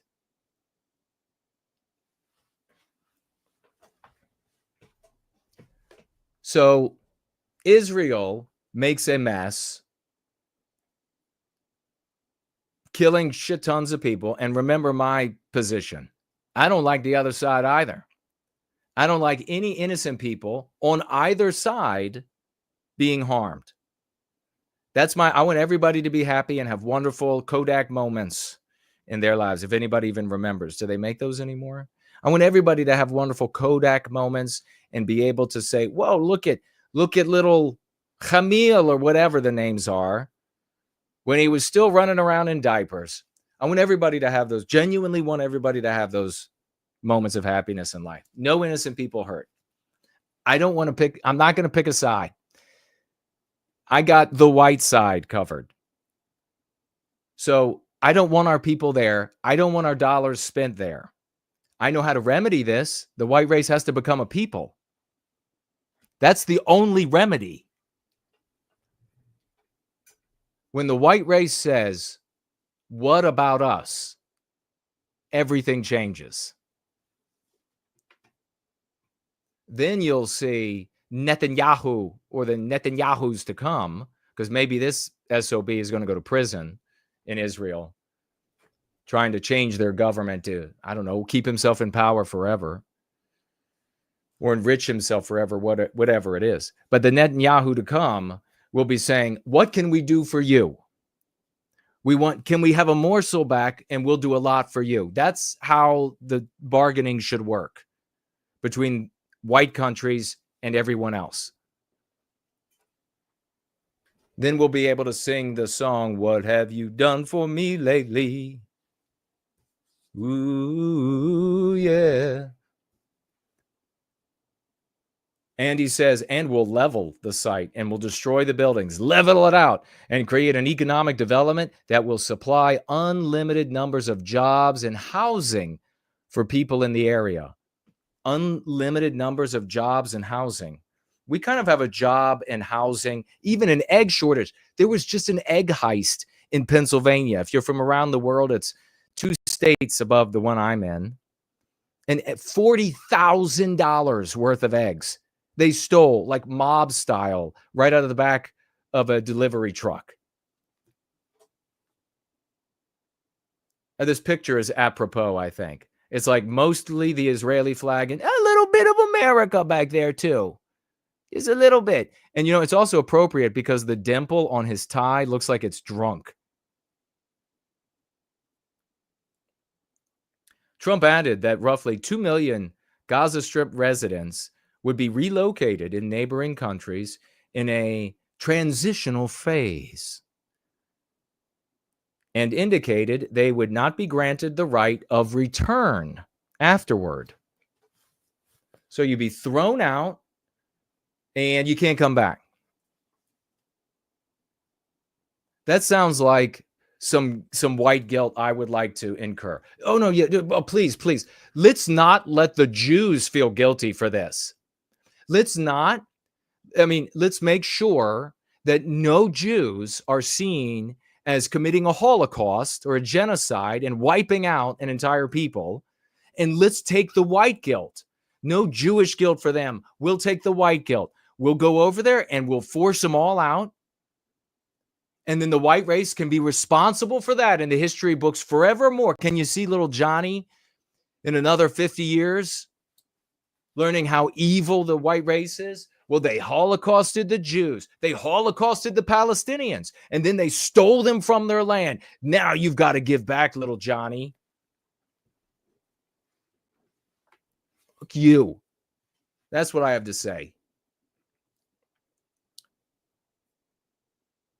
Quote, just can't go back. If you go back, it's going to end up the same way it has for 100 years, the president said at the press conference.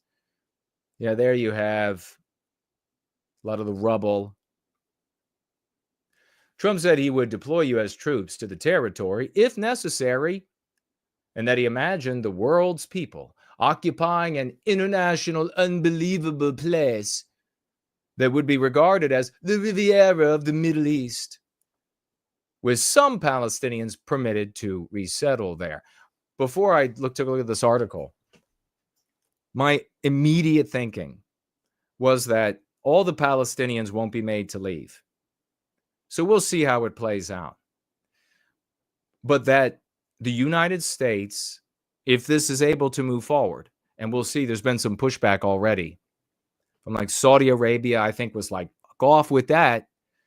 We'll see.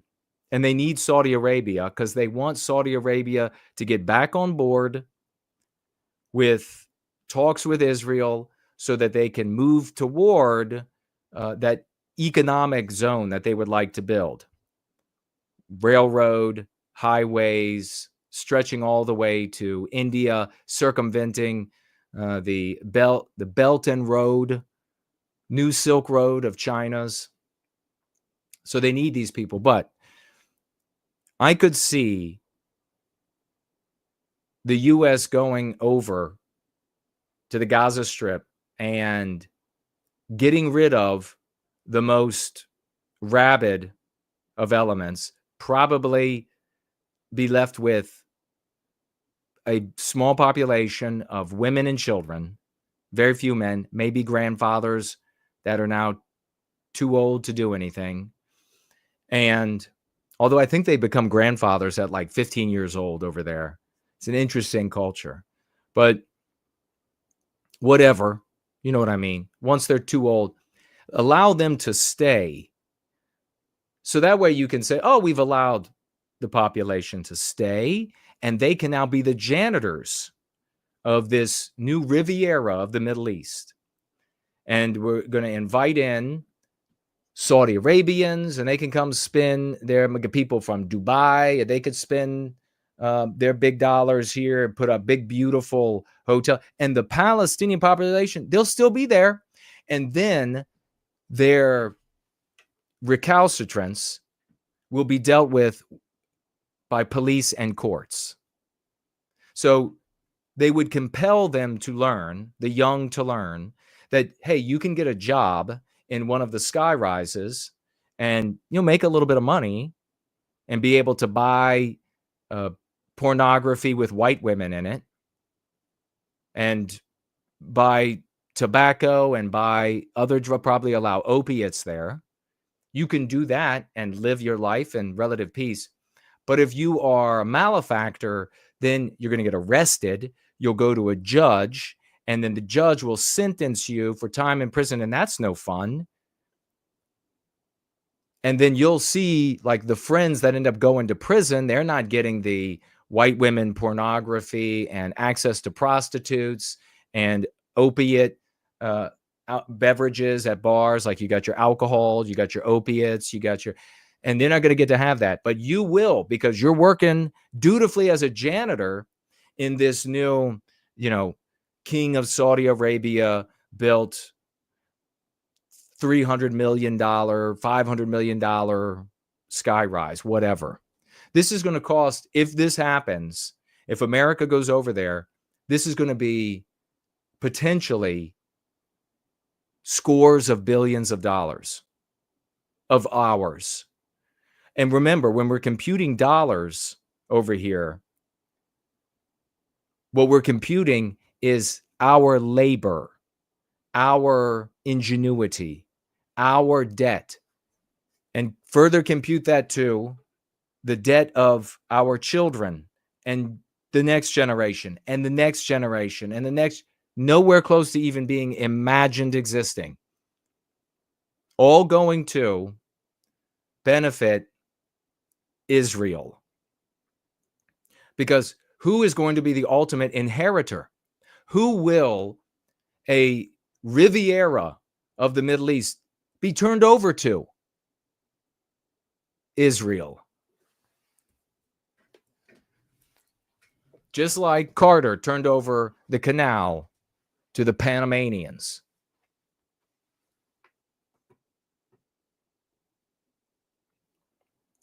Netanyahu said, all but endorse the idea, saying, I think it's something that could change history, and it's worthwhile really pursuing this avenue. I think it's something, The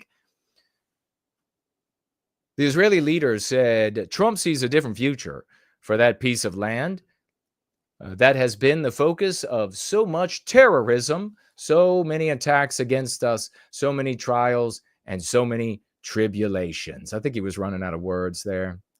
He has a different idea, and I think it's worth paying attention to this. Trump, who frequently denounces prior U.S. military intervention, nation building, which the Democrats, the left-wing anti-whites, loved. And maybe it's proper from now on to talk about left-wing anti-whites and right-wing anti-whites. They love the idea of nation building. They came together on nation building in Iraq. They wanted a nation build in Afghanistan. Now here we are again. More nation building. He objected to the military interventions in the Middle East, did not lay out a timeline for either the proposed U.S. occupation of or the relocation of the Gaza's residents, but he presented the overall plan as a well-considered, strong recommendation to bring peace to the region. I've studied this very closely over a lot of months, and I've seen it from many different angles. He said, I spoke to other leaders of countries in the Middle East, and they all love the idea, he told the bankers. I mean, the leaders in the Middle East. They say it really brings stability and what we need is stability. Hamas and Israel reached a ceasefire deal last month after Trump threatened hell for the terrorist group if a deal to end the fighting and to release hostages was not inked before he took office. Hamas still controls parts of Gaza, despite being greatly reduced. You mean they're gone? They were an armed gang. Trinidad is more of a threat than these guys. And they were destroyed with a first world military, the Israeli military. Trump said the U.S. would, and remember all of those Jew spurgs that were like, man, the Israelis, the Jews, they're going to have a hard time dealing with these guys. They have a hard time dealing with Hamas. And then if Hezbollah decides to get involved, the Jews are done. Remember that? Oh, God. And now their audiences are so, their memories are so fleeting, are so fugacious, that they can turn around a month, not even a month later, the next day, and say that they said the exact opposite thing. And the bib-wearing droolers are like, yes, that's what would happen. That's what you said. Trump said that the U.S. would become somewhat more violent if Hamas reneges on its agreement to release all hostages. Okay, come on. Egyptian and Jordanian leaders have already rejected Trump's request to take the Gazans. They're like, we don't want them crazy motherfuckers in here. And I'm sure there are some very strange, I was talking for the Egyptians and Jordanians, not my opinion. I'm sure there are some very wonderful people who live in the Gaza Strip. Very sane. Trump said, though, that Gaza is a hellhole right now. It was before the bombing started, frankly, and we're going to give people a chance to live in a beautiful community that's safe and secure. And I think you're going to see tremendous outpouring of support, which is, he's like contradicting himself. They all have to go and they can't come back, but they'll get to live in a beautiful community. What was the beautiful community? Not the Riviera, but Jordan or Egypt? The president made a series of escalating remarks about Gaza throughout the day, Tuesday, and said the Oval Office before the press conference that he thought residents wouldn't want to go back. Like, I'm throwing them out, but why would they want to go back? I mean, I'm leveling the place. I do see a long-term ownership position. He's building a club. I do see a long-term ownership position here. Don't you, Wally, my banker buddy? Cut me a check and make your bank a lot of money. Everybody I've spoken to loves the idea of the United States owning that piece of land, developing and creating thousands of jobs with something that will be magnificent. It's a really magnificent area that nobody would know. They're going to know because they have eyeballs. They're going to know what's going on. And we're going to get the white guilt. The only reason the Palestinians want to go back to Gaza is they have no alternative. It's right now a demolition site. This is just a demolition site. Virtually every building is down. They're living under fallen concrete that's very dangerous and very precarious. They instead can occupy all of a beautiful area with homes and safety, and they can live out their lives in peace and harmony instead of having to go back and do it again. The U.S. will take over the Gaza Strip, and we will do a job with it too. We'll own it and be responsible for dismantling all of the dangerous unexploded bombs and other weapons on the site, level the site and get rid of the destroyed buildings, level it out, create an economic development that will supply unlimited numbers of jobs and housing for the people of the area. Do a real job, do something different. Just can't go back. If you go back, it's going to end up the same way it has for 100 years. The only This is, I wish that I were one of the You know, they would never allow me to be one of the alternative media reporters. They take one look at no white guilt and they're going to be like, fuck that. But not even bother to look at the audience count. But wouldn't it be great if I was just like, yeah, Mr. President, I've got a question. Fuck Israel. How's that for a question? You notice here also, he had to read the entire thing. I bet Benny over here wrote it for him. I bet little Benny over here was like, Mr. President, I got something for you to read. And then he like chimes in, ad-libs a little bit. He's like, it'll be beautiful. It'll be, imagine the golf courses in the Riviera of the Middle East, where children's bodies were blown to pieces, and then we can invite ghost hunters over and they can search. Imagine what we could name the buildings, like child body parts resorts. Imagine we could call it that. Imagine the neighborhood you could live in. Dead Pregnant Hill. It would be beautiful. But there is some pushback. To be sardonic in these times. There is some pushback. And let's see. Already today,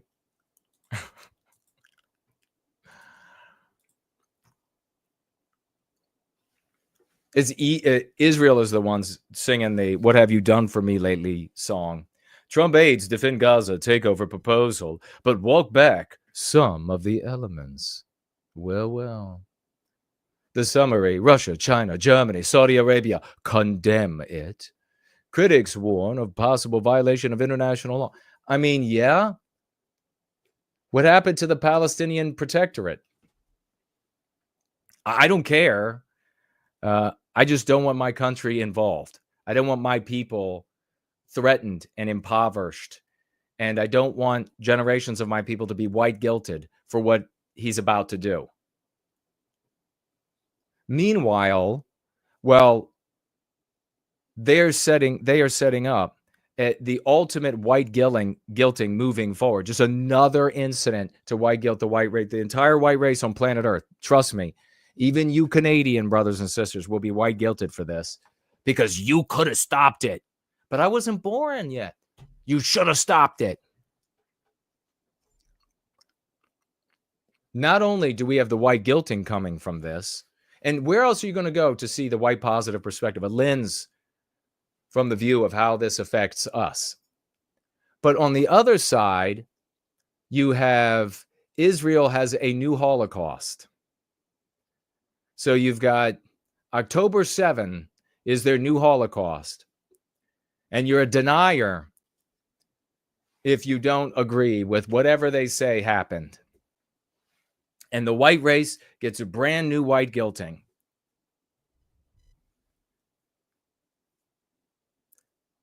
U.S. public opinion opposes new conflict zone entanglements. Washington, Cairo, Reuters. Why do they do this with the... It's like all pomp and circumstance. President Donald Trump's top aide staunchly defended his push to transfer Palestinians out of Gaza and have the U.S. take over the war-ruined enclave. But they also backed away from the elements of his proposal in the face of international condemnation. A longtime New York property developer, Trump, drew rebukes on Wednesday from world power Russia, China, Germany, which said it would foster, quote, new suffering and new hatred. It will, and it will all be directed at the white race, at Western kind. Regional heavyweight Saudi Arabia rejected the proposal outright. Barely 2 weeks in the job, Trump shattered decades of U.S. policy on Tuesday with a vaguely worded announcement saying he envisioned transforming Gaza into the Riviera of the Middle East. Like, what fevered Israeli mind? In what kind of stupor, in what kind of a bunker that probably America built, paid for, and our technology operating, did some Israelis sit around and say, I've got it? Let's have Trump call it the Riviera of the Middle East and give him credit for it. Yeah, the blonde, blue-eyed white guy. Give him the credit for it. Where international communities can coexist after nearly 16 months of Israeli bombardment devastated the coastal strip and killed more than 47,000 people, according to Palestinian tallies. At a White House briefing on Wednesday, Press Secretary Caroline Leavitt hailed his Gaza proposal as historic and outside the box thinking, but stressed that the president had not committed to putting boots on the ground in the territory. She declined, however, to rule out the use of U.S. troops there because he said it was a possibility that they would send troops. Whose troops are going to do it? If the U.S. is going to go clean up all of Israel's bombs and the mess that literally the mess that Israel made, and make no mistake, there are going to be tons of corpses and mangled bodies and bombs and barbed wire and concrete and wreckage, which I'm sure will be just received really well by the Americans who are cleaning all that garbage up psychologically. I'm sure they'll do well after going through that. I mean, definitely, this should be Israel's cleanup. Get in there and clean up your own shit. Ardent Party says he's a Newfoundlander. White Canadians already think of us as other anyway. Oh, do they? Well, there you have it.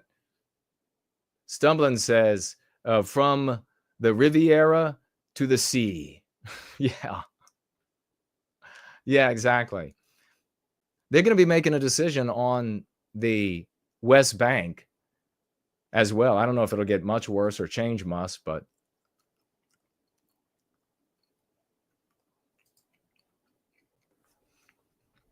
Tree Godfather saying, our lives. Outrageous. The lack of beds is used to release them, says Anti-Whiteism ends with you. Per the story about ICE releasing 200, almost 200 yesterday. I don't know how many they released today, if they did or if they're giving numbers. At a White House briefing, and they're like, here's another couple hundred. Here's another few hundred we've arrested and are taking out. No. 7,000 a day to get to the number over 4 years. We didn't even do how many they would have to do. That was a calculation for 4 years. If you really want to know how many they got to get rid of a day, you have to see how many they would have to get rid of a day in 1 year, because here are the midterms. 1 year.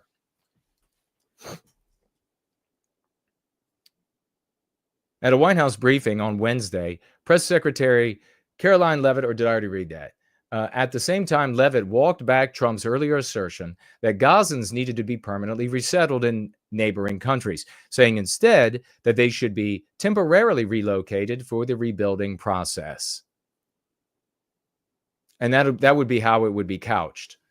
The moving them all out, would some be allowed to come back in? They would absolutely allow Palestinians to move back so that they could live in the state that I just suggested.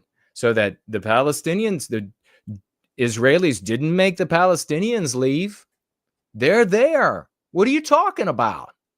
It was the Americans that did it, the white ones.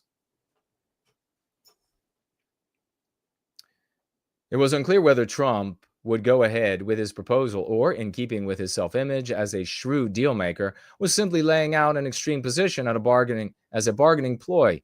His first term was replete with what critics said were over-the-top foreign policy pronouncements, many of which were never implemented.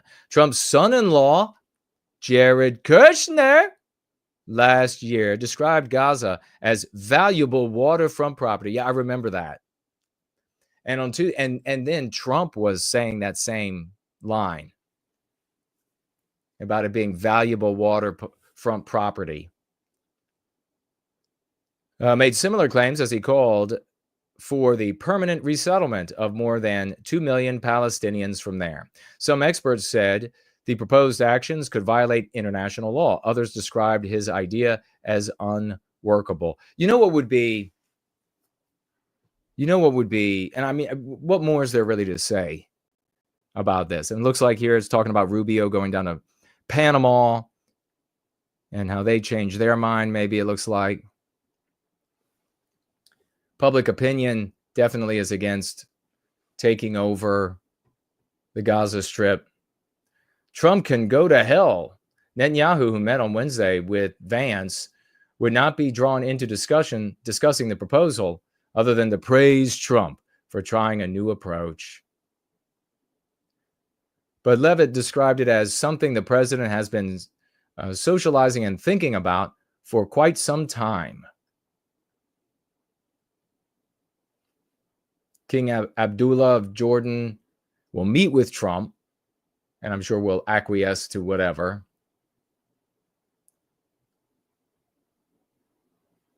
They may end up with a scenario where they take the Gazans and they move them to one part of the country while they build the resort, or one part of the strip while they build the resort and make it beautiful, and then allow them to slowly integrate into that as they build out the rest of it. But you know what would be different? If Trump was really thinking about us and out of the box, he would have said something along the line of this. You know what? There are a lot of very powerful Jewish people in America that love Israel, and our country keeps getting embroiled as a consequence in the affairs of Israelis. And so because of that, I'm going to go ahead and fix this problem, and then we're wiping our hands clean of it. Could you imagine if Trump said that? I'm going to go move these people out of this area. Who cares what, we're just going to force or pay Jordan more or pay Egypt more, or the both. We're going to force them out. And then we will build there because Israel won't want the guilt. So we'll build there so that we can be done with it. And then hands off. And then for him to say, something like Israel has nukes, Israel has biological weapons, Israel has chemical weapons. They can defend themselves. They won't have to worry any longer about Iranian-backed militias right here on the Gaza. They'll have their hotels. They'll have their beautiful waterfront property and rich houses. And then we'll wash. Could you imagine if he said that? Irrespective of Jews like Adelson, who are still going to be here and are still going to be putting money into campaigns, political campaigns, irrespective of that. Just imagine if Trump came out and said he was thinking about us, revealed some things about Jewish powers that's sympathetic to Israel, and said, we're gonna finish it because I'm sick of this problem. America's dealt with it long enough. And then maybe even toss in something about, we don't want to have any more accidents like we did with the Liberty. That would be completely different. But no, it's just more obsequiousness, more of this servile behavior. Everyone knows that if America goes over there and we get the white guilt and build a Riviera of the Middle East, that Israel is just going to end up in possession of it. Everyone knows this.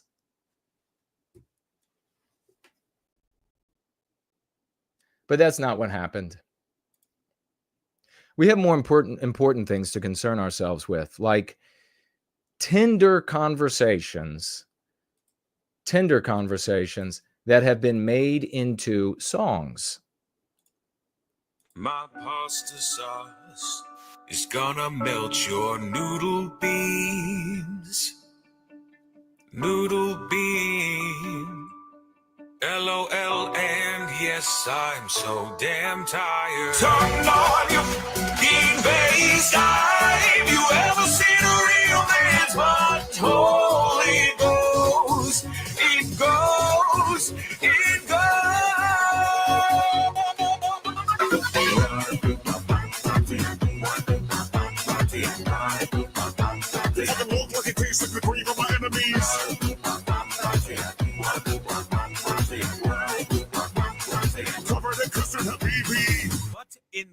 actual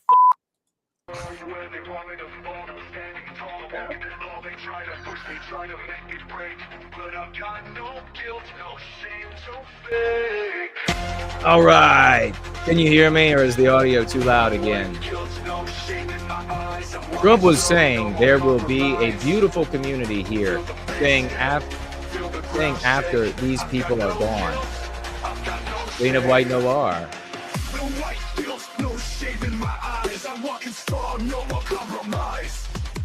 Remember, tagging is no white guilt on any of the platforms, and I'm keeping an eye on all of them. Financial gift in the normal locations, and I'll be keeping an eye out for all of those.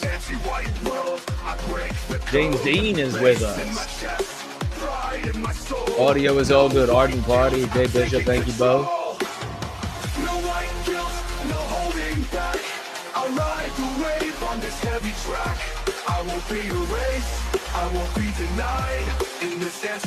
Anglo-Saxon NWG rockin' tune. We still have to get to the shooting in Sweden and what happened there. News is still coming out about that. The FBI, of course, and the people they dedicated to taking down patriots at Patriots Day.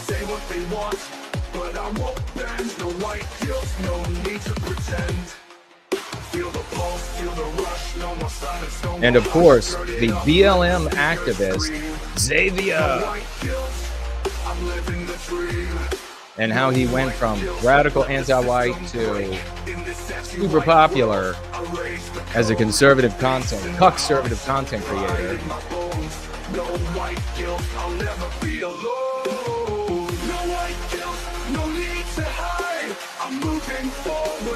Stumbling is here. Holy freaking crap is in the house. Govin is here. Hello, welcome.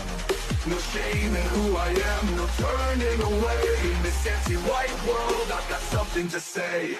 No white guilt, I'm free to be me. Mestizo Carr says, I can definitely say that Collett made a huge error when he slandered you with that APAC thumbnail. Thank you. Yeah, that was a pretty low-class thing to do.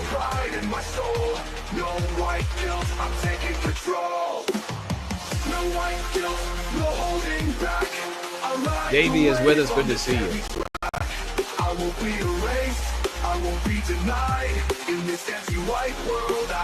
From the Riviera to the sea. Ardent Party, all good. Ryan loves the song. It's kick ass. Ooh, Papa J Magic is in the house with us. He finally made it home. Good to see you, brother. Hey, take an opportunity to tell people that we are live and to give a like, maybe a retweet.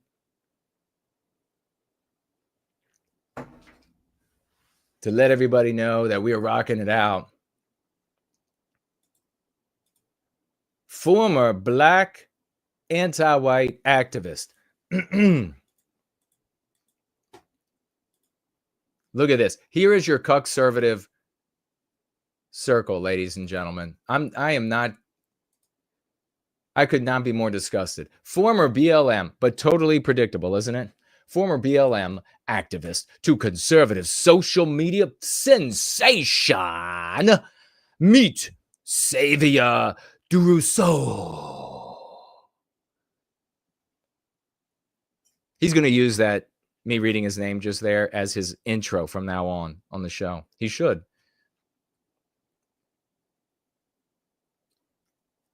The following content is sponsored by PragerU. No shit. Dennis, let them have their pornography. Prager, this is the first in a 3-part series. Social media sensation Xaviaer DuRousseau, a former Black Lives Matter flaming activist who accidentally red-pilled himself while watching PragerU videos. You mean he saw his grift dry up over there, and maybe in some of these circles of Black Lives Matter. Maybe he hit on too many guys and they had to run him out of there. And so he was looking for something. He thought, you know what? I could just go grift off all of these millions of white women of both sexes in the conservative sphere who will pay me because I'm a black guy that is of the same opinions.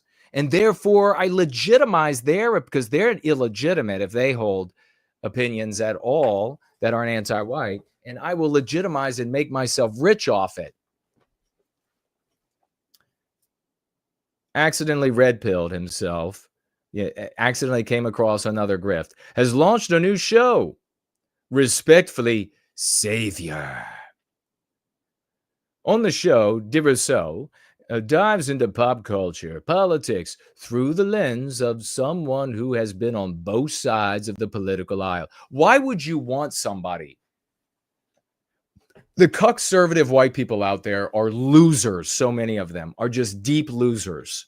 Why would you want somebody that had hated you and your civilization to be delivering content to you, telling you maybe how you should, or at least consider interpreting the news events and how to proceed?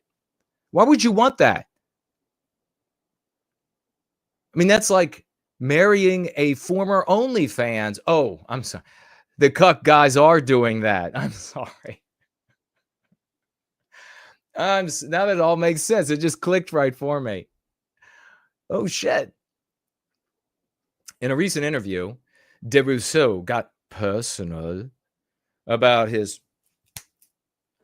background, how he came to a conservative, and what he's doing now with his bleached afro.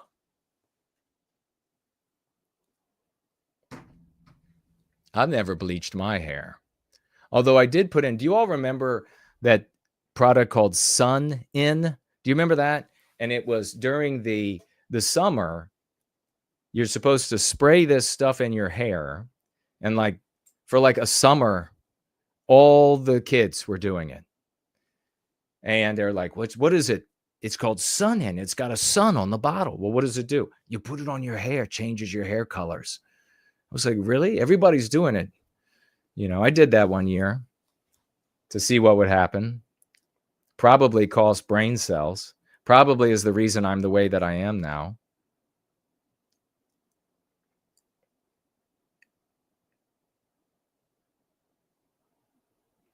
What does that say? Let's see if I can expand this. And doing a great job repeating your catchisms. Yeah, the lexicon, it's working beautifully. Thank you for that. Land of the fake. Aliens exist has shown up over there on Premium Rumble. And if you used Sun In at some point in the past, what if you were not in the United States? Mention it in the live chat. Tag me. I'm curious. How far did this bizarre trend go? Alien Sisters got here late. But you are so right. Annexing and taking control of Gaza is something that will be used to white guilt us indefinitely. Precisely. Thank you for that, brother.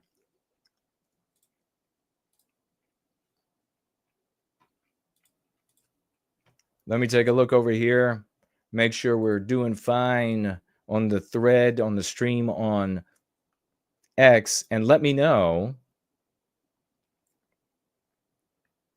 And let me know if you have any thoughts by tagging me as No White Guilt. Looks good. Make sure you share. Powerful stream so far, sir. Thank you for that. Anti-Vilification League. Joining a little late, but I'm here. Cool. Samuski, hello, Western kind. God bless you, gentlemen, heroes. So this is the modern cuck servitism. The cuck tent creators. Ryan is here. Hello and welcome.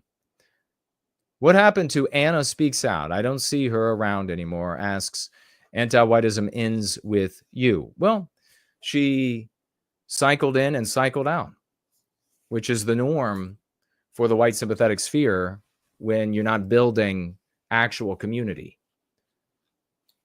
So especially when they come in, and so much of the sphere is just dragging other races of people rather than defending us.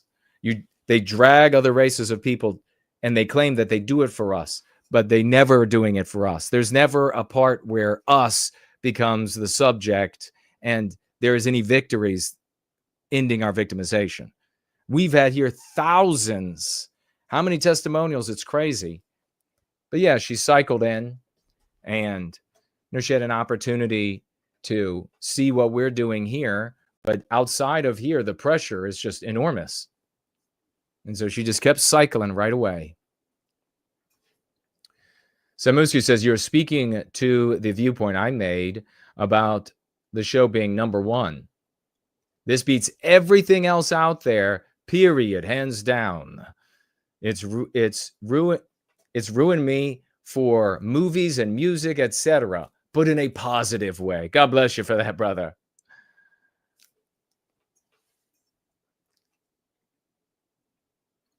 Nancy Drew was loving the music. She said, keep dancing. That's hilarious. That guy taking those conversations from places like Tinder and turning them into songs. And that's probably the best one, I think. I haven't seen them all, so maybe there are, but I can't imagine it get much better than that. So here's your conservative content creator. And this is the direction they're going. It's going to be Negro History Month. Now, there's a lot of people who debate what it actually was supposed to be about, but with the general consensus is that it comes down to two words: recognition and importance. They wanted to give recognition to all the Black innovators, scientists, creators, musicians, etc., people who represented Black excellence before it became a woke hashtag. Oh, that's okay. So the new right wing, the new anti-white right wing is that, no, we're only going to be celebrating all the inventors, all of the creators, all of the thinkers, all of the philosophers that are all Black. And we're not going to have any of that woke. Really, what's the difference? Every February, we end up with more discoveries of Blacks replacing white people in the invention of this and the creation of that. And this is like the official anti-white narrative. You dig in and you see, oh, actually, no. And a couple of times they've reeled some of them back because they were like, well, that's pretty crazy. That person is actually still alive. The white guy that built that is actually still alive. Wait till he's dead before we give credit to a Black guy. They wanted to highlight those people and also just talk about the importance of Black history and the importance of reflecting on where we were and where we have come today. So this is what PragerU got an anti-white Jewish guy and Alan Erston or something like that. And he is a anti-white Jewish guy, I think, that converted to Catholicism. Correct me if I'm wrong. But this is like the community of the Michaela Peterson, the whore, the Jordan Peterson, the drug addict, Isabel Brown, big on Instagram, Brett Cooper, who, of course, was dismissed by little Benny, little tiny Benny. They got rid of him. They got rid of her. And she showed up. She signed with somebody else. And she was a complete construct made from the ground up. She wasn't a content creator. It's so many people. They love this female. This is cuckservatism. This is what you're getting. And remember, we started talking about the rubber band. That's where we are. The anti-whites lurched forward again. And now that lurching forward is being slowed as the right-wing anti-whites catch up. And this is who they hire. This is who they celebrate. this teaching of Black history is essential because that is how you continue to get people to actually understand how powerful we all are as a culture and as a community, and also as Americans, again, to be proud of how far that we've come. It's crucial for the intellect. So in conservative circles, they reject identity politics, except they practice identity politics just like the left anti-whites do, because in both cases, they reject white males. In both cases, there is no identity politics for white males. PragerU is not going to hire a white guy that sits up there and talks about whites being proud. Here is how we go from this play and objecting to the victimization of our people, objecting to white children being taught to hate themselves so vociferously, so maniacally, so insidiously that they beg in tears their parents to not have to be white their whole lives. They run to their bathroom trying to scrub the white genetics off of them. PragerU is not going to do that. None of these cucks are going to do that. And if you look back in time, you see this rubber banding effect. So you know it's going to continue forward in time. You know what the cucks, the right-wing anti-whites, as the rubber band catches, the back of the rubber band catches up, they'll have, this guy will be a transgender. He'll be a transgender, and he's been on the side. That's in the near future. He's been on the side of the wokies or dark wokies or whatever they'll be calling them. It might be a little inappropriate for this guy. But he will have been on that side. But now he's a woman on the right, anti-white.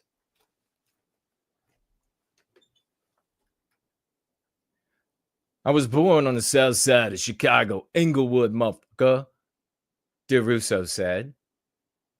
And don't think that he couldn't talk like that. I mean, all these big gangster rappers from back in the day, you go watch their videos when they were discovered in a bathhouse. You go watch. And my family moved to the middle of nowhere cornfields. I love how when they talk about all white places, there's subtle anti-whiteism. It never escapes me. But when a place is all white, it's the middle of nowhere. It's plain Jane. Move to the vanilla town. Always these insults. But the white women of both sexes are going to be eating this up, this filth. We're going to be getting to Sweden shortly and what that means for us. So family moved to a town of 10,000 people that was 95% white when I was 2 years old. And the reason they did that was because they wanted to give me a better opportunity at living away from crime. Now, what makes Southside Englewood, motherfucker, what makes that a crime-ridden hellhole? Is it the pavement? Is it the buildings? Is it the trash collection? What makes this town that's almost 100% white, practically say 100% white, what makes it so safe, civil? Is it the corn? Is it the roads? Is it the buildings? You know, Chicago was once 100% white. Chicago was like the little middle of nowhere town where DuRousseau moved. Think about that. Like Detroit, like so many of our other cities. And when they first built Southside, I wonder what it was like. Was it always a crime-ridden hellhole? Races of man, peoples of man, have bio-spiritual differences. We project those different. None are better or worse than any other. They're different.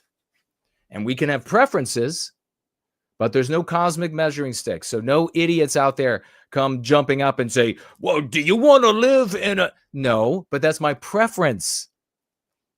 That's my preference. Well, I can find one of their family wanted to live there. They're preferring to be in our presence. There still is no cosmic measuring stick. It's a preference. So there are no betters and worse.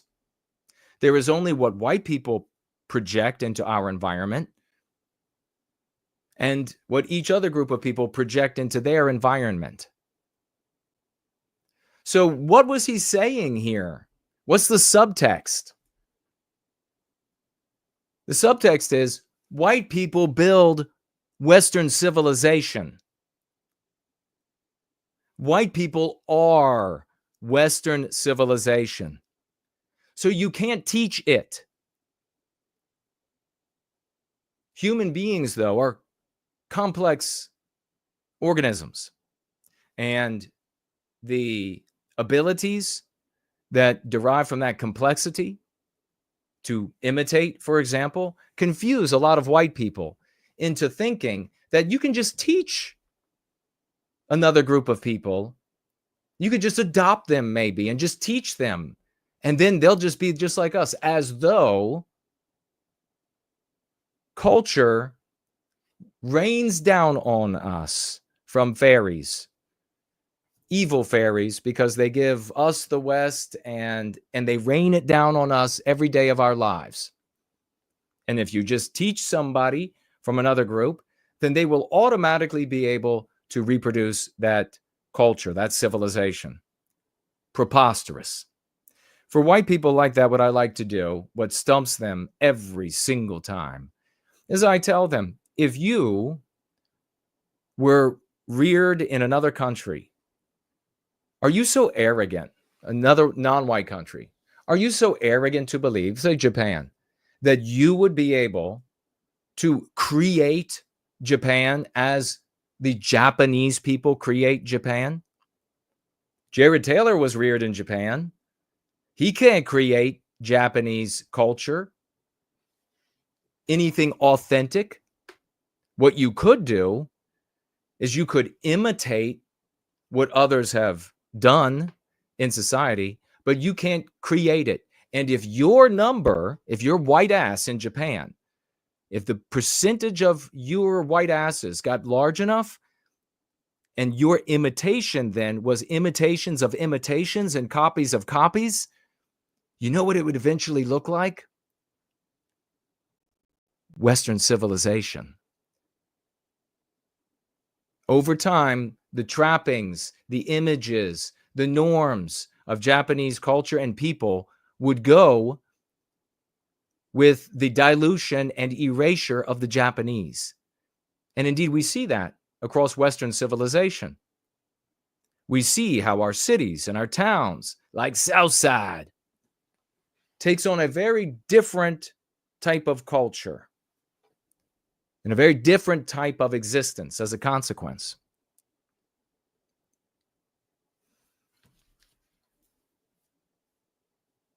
Growing up was interesting. Now, what's really despicable here is the reality is that he was living in an environment that is created on a daily basis by people who are much more like him, and he didn't want to be there.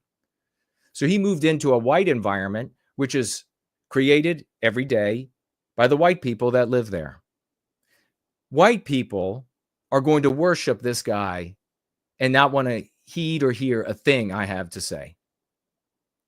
They're going to look at him as this gem because of their mean pathogens that they're infected with, because they believe that since they're white, their opinion doesn't matter. It's flawed. It's evil. But if a non-white person agrees, then it legitimizes them, the white people desiring to be left alone, to not be victimized. It doesn't work that way, though. We see it all the time. If this guy goes far enough, he'll be called a white supremacist. Happens every time. But why bother? Because the new right, the anti-white right, is more anti-white than it's ever been.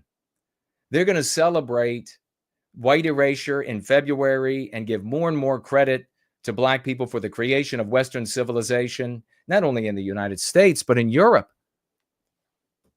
Every year, that march will continue. And the white audience, the cucks, they won't care. Because they're sick. They're diseased by anti-whiteism. Because being in this town, in fact, I haven't read this, and I'm not going to read much more. We're going to move on. But how much do you want to bet that he is going to either outright say or imply in order to get donations and sex partners and etc. from whites, that it was hard growing up among all them white people and being different? Get the fuck out. Sorry. Get the fuck out. If that's the direction he goes, instead of thanking us, what do you think the odds are that he's going to thank white people for providing that town without all of the violence, with the civility, with the peace, with the courts, with the justice, with the norms of white people? You think he's going to thank us? This is your conservative movement. Being in this town that was 95% white, but then spending my summers and every other weekend in Southside Chicago. We were about a 5-minute walk from O Block. Oh, right. Go to hell. Supposedly some kind of really bad area. And I wonder what makes it really bad.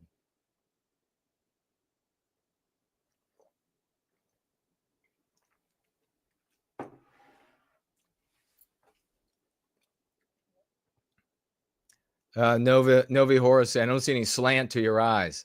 I know, because I'm 100% white.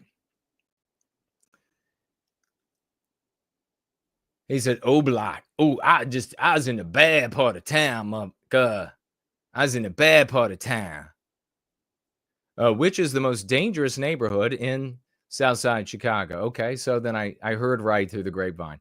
Having the dichotomy of being raised in both gave me a really interesting perspective on race and culture. Really, what did you learn? And ultimately, as a kid, he went to work for Black Lives Matter. He was hardcore anti-white. So he got in very interesting rearing where he got to be in all-white town, safe, law-abiding, white norms ruling the day for what's left of them that haven't been white erased. And hang out on the weekends in Southside Chicago, O Block. And he learned to hate white people. It totally makes sense for him to be a cuck content creator. Having the dichotomy of being raised. And ultimately, as a kid, made it really hard for me to find myself because I felt like I was too black for the white kids, too white for the black. So am I getting right? I was 100% right. I have not read this. It was so hard. He was too black for the white kids. Unbelievable. No gratitude. Fuck you, buddy. In the meantime, he's probably would be like, please? No, thank you.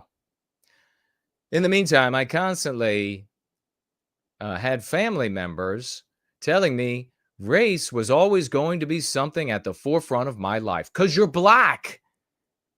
That doesn't happen in white families. And probably some black families, it doesn't happen as well. But I've grown up with a lot of black kids. I know a lot of black adults. Happens in a lot of black families. DuRousseau said he grew up with relatives telling him to never trust white people, telling me white people were blue-eyed, red-headed devils. And because of this focus on race, so he grew up, though, in the white town with all the benefits of that. Why didn't he conclude that, wait, these family members are pieces of shit that are saying this about white people? So, hey, all you white cucks out there, about saying, just bring them in. Let's just give a little bit more over. Bring them in. Let us see how good and how deferential we are. Just, you want to have a read? I mean, how many times does this have to happen over the course of your life? Fucking vegetative turds. And because of this focus on race that I was raised with, it's the reason why I felt I had to be a liberal. So he just told you that being a liberal meant that white people were devils. So is Jason right that it's really anti-whiteism? Liberal is just an alias? We just read it from his fucking mouth. It had to be a Democrat, had to push for woke ideas. Jason, ching, right, again and again and again. So, hate the white race. So, therefore, liberal, Democrat, woke.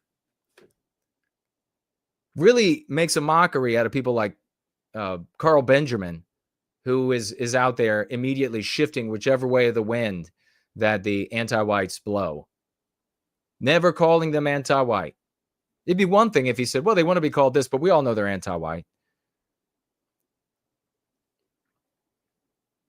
Because I felt otherwise I was supporting the demise of black people. All right. I guess I've had enough about this. There's your new leader of the white race, conservative white race. There's your new leader. And they all clamor, yay, get him on the stage. Get him on the stage. What a man. What a man he is. Telling your white children what a man he is. Scum. I'm just going to mention here, I want to get on to the story about Sweden. So we're going to quickly jump over to the FBI. But I wanted to share this. It's interesting. It is about scooters.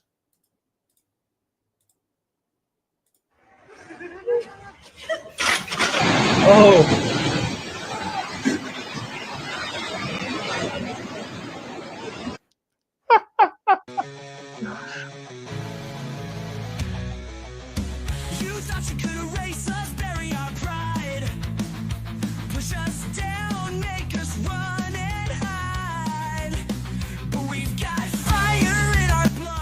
All right.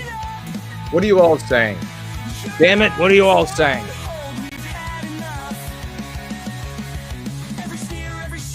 Hello to those who are in the live chat on X. Good to see you.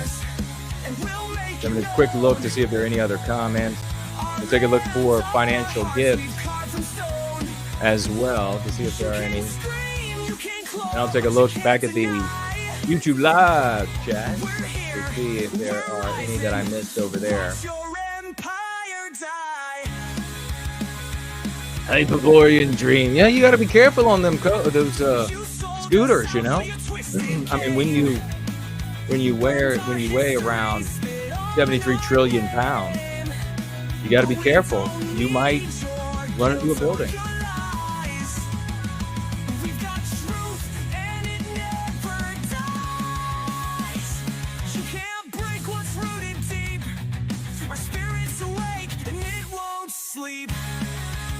All right, what are y'all saying? Holy freaking crap is here. Holy freaking crap.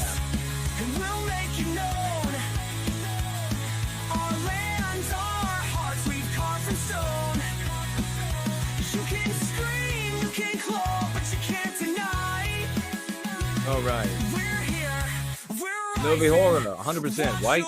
Well, around this chat, you ought to not feel like the Lone Ranger. Oh, exactly.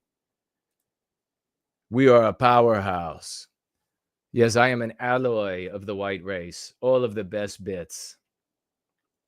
Jason, didn't you hear? King Arthur was really a Ubangi. from what's now Uganda. Well, of course. Yeah, and the thing that's crazy, and I think I mentioned it on Sunday, that way back in the day, for a long time, I used to tell people that if this continues, they will tell the old timers, this continues, the guy's much older than me. They will be saying things you can't even fathom as ridiculous, and it will pass as historical truth. And they laughed at me. They're not laughing now. That'll never happen, Jason. Except, yes, it will and did and continues to happen. The Xaviaer character looks like Disco Kid from Punch-Out. Especially the blonde afro, says Mestizo Cough. I don't know what that is, but it sounds hilarious. It seems like the entire Black identity is just anti-whiteism, at least here in the West. Well, yeah, I mean, it's always going to be identity of peoplehood is always going to be that which is not the other. And so it would look, you're right, though, it would look different in a different environment. Like if you were to have a significant Black population in Japan, head back to Japan for a moment, and the history there, and is there anti-Japaneseism?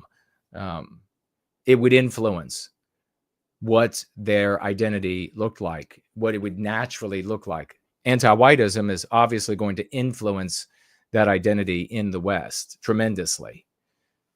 You're 100% right. Well said. Anti-whiteism ends with you pointing out that Ben got rid of that Snow White lead. Yes, Brett was gone. They won't have their Snow White that they were going to make. I saw something that was saying Shakespeare could actually never read. And it showed the face behind his genius, and it was a young Black girl. Holy, yeah, that's the thing I told, like the old codgers, and some of them not quite that old, but still older than me. That's what I told them. Because I could see it in my mind's eye, projected based on what we were seeing today, that this is the direction it would go. And it would be, I gave different examples over the years and they would laugh. You know, probably said Shakespeare will be said to be non-white, and they just laughed. No, that could never happen. We're not interested in trying out that white positivity. We got it all figured out, Jason. You need to stop trying to figure it out. It's figured out. Why are you trying to reinvent the wheel? I'm like, reinvent the wheel? You're going to jail. You lost your family. Your wife left you for a Black guy. You look around the room. Have you ever done anything to help any white people who care about our? Have you ever stopped any victimization of white people? Oh yeah, one time you pulled a gun on a non-white guy. Great. But aside from that, like anything real? No, nothing. So what do you mean reinvent the wheel, you fucking losers?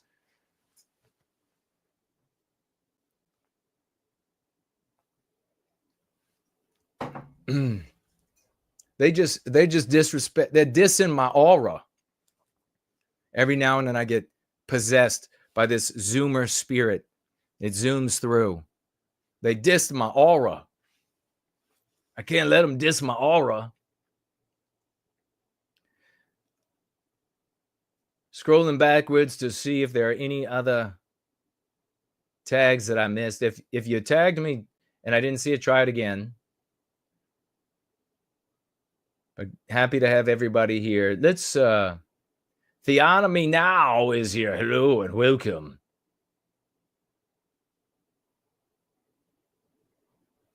Yeah, Mestizo Carf. Mark was just trying to make that, and it's a great example of the audience controlling the content creators. He was just trying to make those, probably some of them in the audience, feds. I mean, we know that Tits is a fed. So Tits was the main driver. And then Mark ended up having Tits on the show.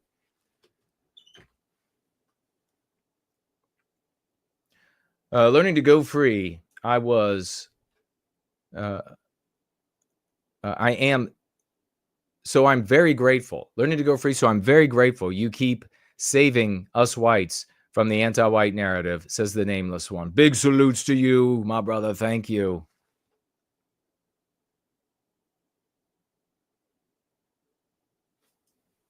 Yeah, you're right, exactly. The other. Janice is here. Hello to Janice. The other ones, not the good old guys.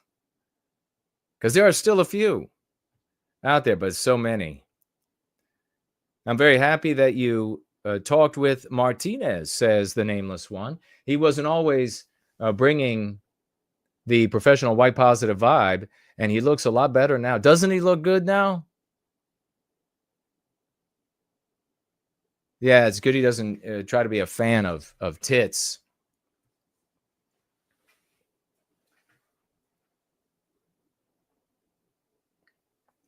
And again, I gave him that loving name because he actually had to have tits removed that he grew. So that's real. We have the video, and it was out all over the internet very briefly. And then I guess the feds that work with him behind the scene, they said, oh shit, we got to scrub that as quick as possible. We can't have people talking about the fact that our tough guy had tits.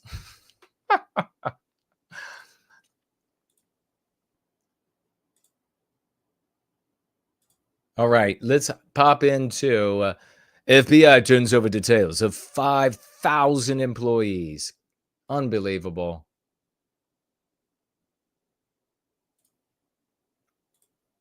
Let's see what we have.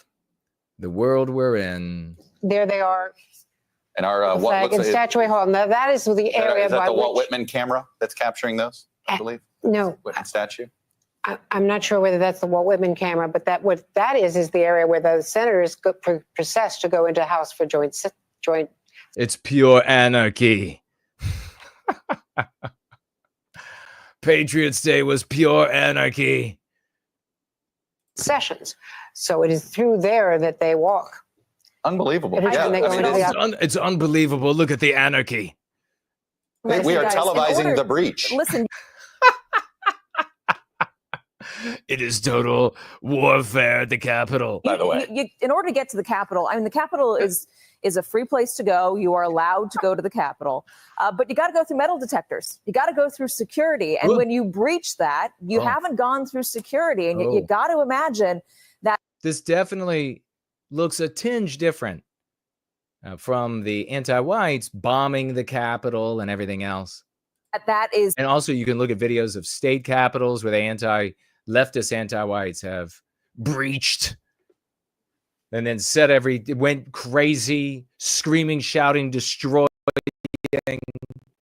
rolling in fake blood on the floor. Is making a okay, so because of this, the FBI just revealed that 5,000 plus out of its 13,000 agents were focused on January 6th protesters. So in other words, end wokeness. Are you going to have to change your name to end dark wokeness? Patriots Day, my friend. That's 40% of the total agent. So this is the country. The FBI has to deal with crimes and real terrorists across the entire United States. And nearly half of all of their agents were put to work on hunting down these people.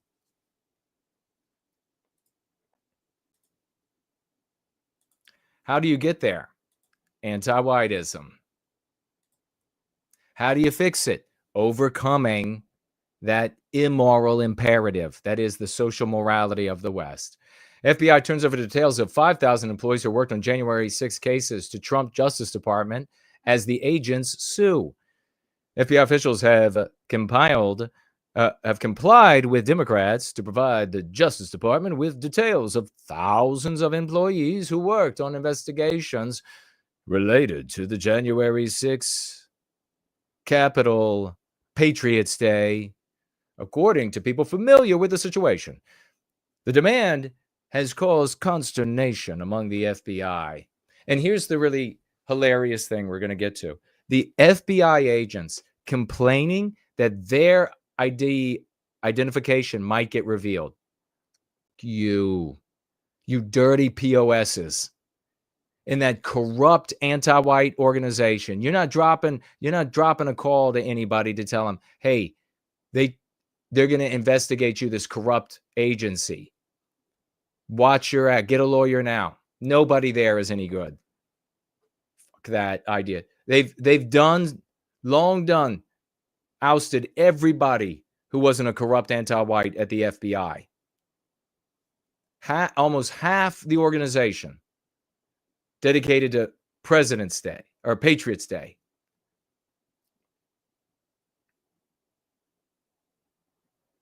And now they're worried about their identities getting known. Too bad.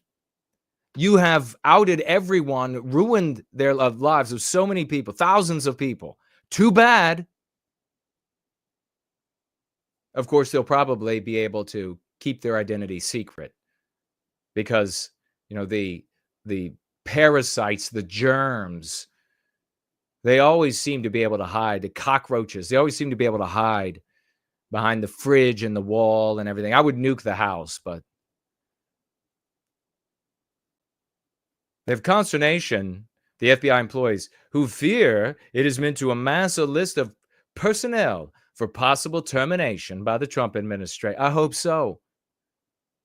And I hope prosecutions as well. You should have the weight of the law exerted on you. It's so delicious hearing these bastards squeal. These people who have ruined the lives of so many patriotic Americans. Our prisons, people don't realize it. Our prisons, federal prisons, are full of political prisoners in the United States, of white political prisoners, people who were not anti-white enough in various stripes. They might not even care at all. They might even dislike white people, but because they weren't anti-white enough in some sense and were enough of a problem, then people at the FBI railroaded them and threw them in prison. Acting Deputy Attorney General Émile Beauvais, in a Friday memo with the subject line, terminations, had given the FBI officials a noon deadline Tuesday to submit the details of thousands of agents and analysts. Beauvais, is it Beauvais? Is it Italian? Previously ordered the firing of 8 senior FBI officials, including those who oversaw cyber national security and criminal investigations. I read sentences like this and I get a little touch of nervousness because I'm like, we needed FBI to be totally gutted, right? And could you imagine if they come back and they're like, well, we fired 26 of them. Like with the deportations, we need 10 million to be deported at a minimum. 10 million. And could you imagine they come back and they're like, well, we got rid of 73,000. At least they did something, Jason. God, what are you doing? Now I'm going to go turn on my black content creator, DuRousseau. He's going to explain it to me, and he's also going to tell me how to do my nails. Good. More than 5,000 employees' details were submitted, including employee ID numbers, job titles, and their role in the Patriots Day investigations. Sources said, but not their names. There are more than 13,000 agents, and 38,000 are FBI employees. Meanwhile, officials dispatched by Elon Musk have been seen at FBI headquarters. Musk has headed up efforts by President Donald Trump's newly formed Department of Government Efficiency, DOGE. But several FBI employees on Tuesday sued the Justice Department, asking if of violating the Constitution and privacy laws by demanding that agents complete a survey allegedly designed to purge Bureau personnel. That's exactly what we want to do. We want to fire you. We want to take away your pension. Yes, that's exactly what we want to do. Have you actually known any FBI agents? Yes. And they are, it's not like Andy Griffith, all right? The agent, well, and I'm not saying that there couldn't be a good person, but I mean, how many good people could be left? How low would you have to keep your head? I mean, they're all little people. They have to keep their heads so low to even stay in the FBI. Let's be real. They have regular litmus tests in all of these institutions. Are you anti-white enough? Didn't put your pronouns on yet? Gonna have a review, maybe some disciplinary action.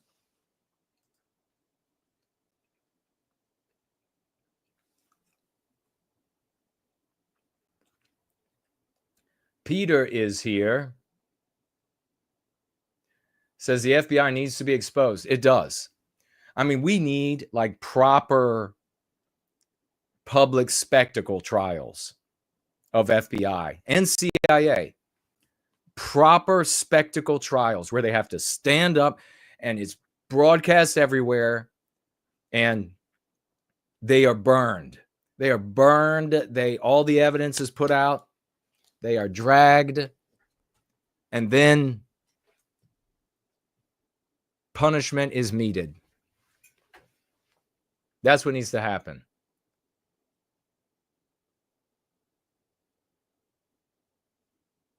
During the summers, my mom would run lemon juice through my hair with her fingers and send me outside to play. Would turn my brown hair blonde. Well, there you have it. They want to be called activists. We shouldn't call them the name of their choosing. Agitators. Yes, very good. Anti-whiteism ends with you.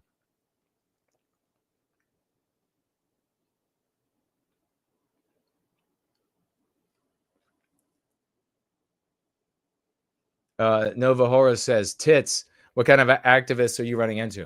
Oh, no, I never met Tits in person. No, he's just a character online who works for the feds and goes out and like to synagogues and scares little Jewish people going to and from the synagogue so that footage can be had of that. And then they can go broadcast and say, look, all of our fictions are real. It's just seething under the surface any day now.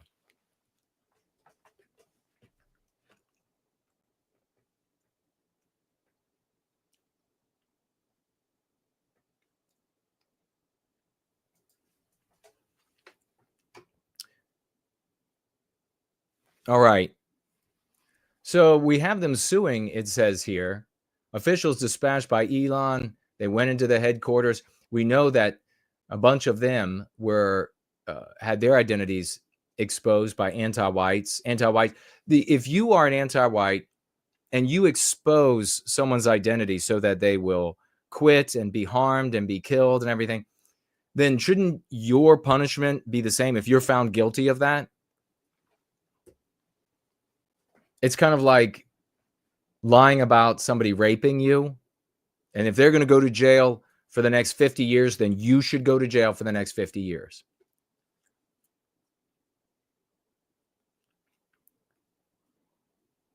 The very act of compiling a list of persons who worked on matters that upset Donald Trump is retaliatory in nature, which the anti-white left does all the time. So shut the fuck up.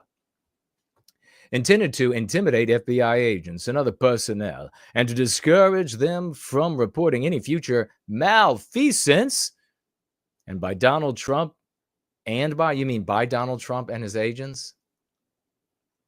Who wrote this? The lawsuit alleges. The survey agents were required to fill out included questions about their positions at the Bureau and specific roles in January 6 Patriots Day investigations, including whether they executed arrests, participated in grand jury investigations, or testified at trials. According to a copy, all of these people, if they railroaded folks, you should be fired and prosecuted. Too bad. The lawsuit was brought by several anonymous FBI employees. Of course, they get to remain anonymous too. You mean the guilty people who are trying to save their own asses? We should get to know who they are. Their names should be on the internet. The effort to fire anyone involved in Trump-related probes has been slowed in part by pushback from agents, including some who were working with new administration officials, pushing for the cultural changes at FBI headquarters that Kash Patel, Trump's pick for FBI director, has promised, according to people familiar with the discussions. You know, I saw these white cucks out there, and they're huge Kash Patel supporters. And when people complain about Kash Patel, they're like, "What? Why are we having more non-white people? Why is this administration the most female and non-white and gay ever?" And specifically on the topic of Patel, they're like, "Really? What do you not like about Patel? What do you not like about Patel?" You know, the only real answer to that is, well, are you fine with the entire government being Patels? Are you fine with 50% of the government being Patels? What are you fine with? What level of white erasure are you good with? Cuck. You know, Patel said he would shut down J. Edgar Hoover. He wasn't laughing. He wasn't otherwise being jocular when he made that statement. Here he is now going to be the director. Is he going to get shut down? Or was I just not supposed to believe his promises? What other promises that he made am I foolish for not believing?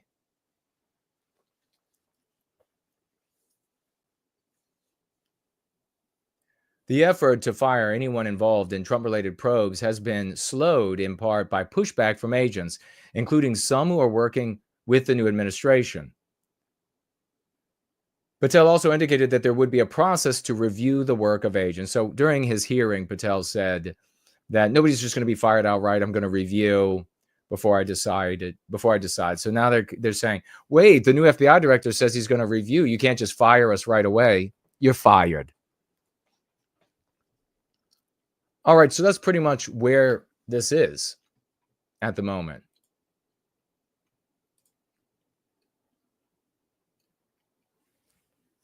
It's at a stalemate. It's going to have to go to court to see if they can proceed. Many of these actions that Trump has taken are going to be stalemated by the process, by the courts. And this is why in 2015 and 16, I said, if he's going to actually be able to make change, he's going to have to be a tyrant. He's going to have to use military rule so that he can usurp the power of all of these judges and sheriffs and etc. that are going to undermine everything he tries to do. Well, he didn't use it. He didn't use military rule. And so he got squat done. Now he's coming out and he's doing a lot of executive orders, and every one of them can be undone by an executive order. Everyone. So don't forget, everyone can be undone. All of this that was done can be undone in 2 more weeks. You want fundamental lasting change, you have to address the moral tapestry, or you're just pissing in the wind. That should be a song. Pissing in the wind. All right, we're going to get into this. Sweden searches for answers. But before we do, I wanted for the ladies in the audience, and maybe some of the guys, to just give you an opportunity to meet with your physician. Mrs. Wright, the doctor will see you now. You can call me Dr. Love. Not because I have a degree, but because I know how to operate. I'm a bit of a heart specialist. I've been known to cause a few heart palpitations in my day. You might be experiencing those symptoms as we speak. At least I hope so. But according to my records here, it looks like you are deficient in vitamin me.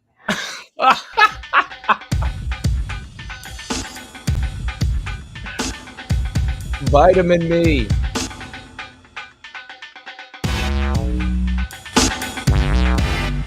Imbibe the tunes of the great Pornhub. I think you're deficient in vitamin me.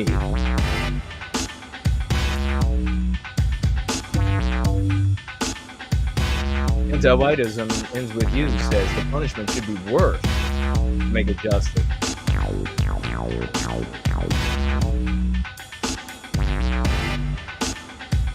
The funniest thing right now is after what they did to Trump, how can any of them claim qualified immunity, says Köhne? You're so right.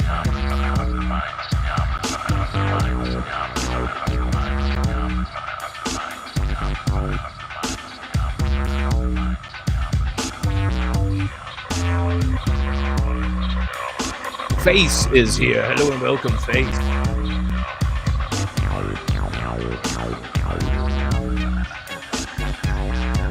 All right, are you ready to talk about Sweden?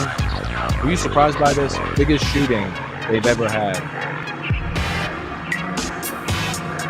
Southern Bloom is with us. And she said, Lord have mercy.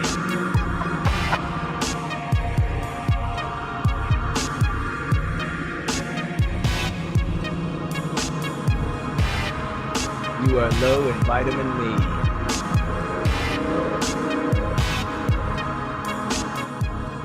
All right. Let's get into our final item. Is that the article I want to look at? Yeah.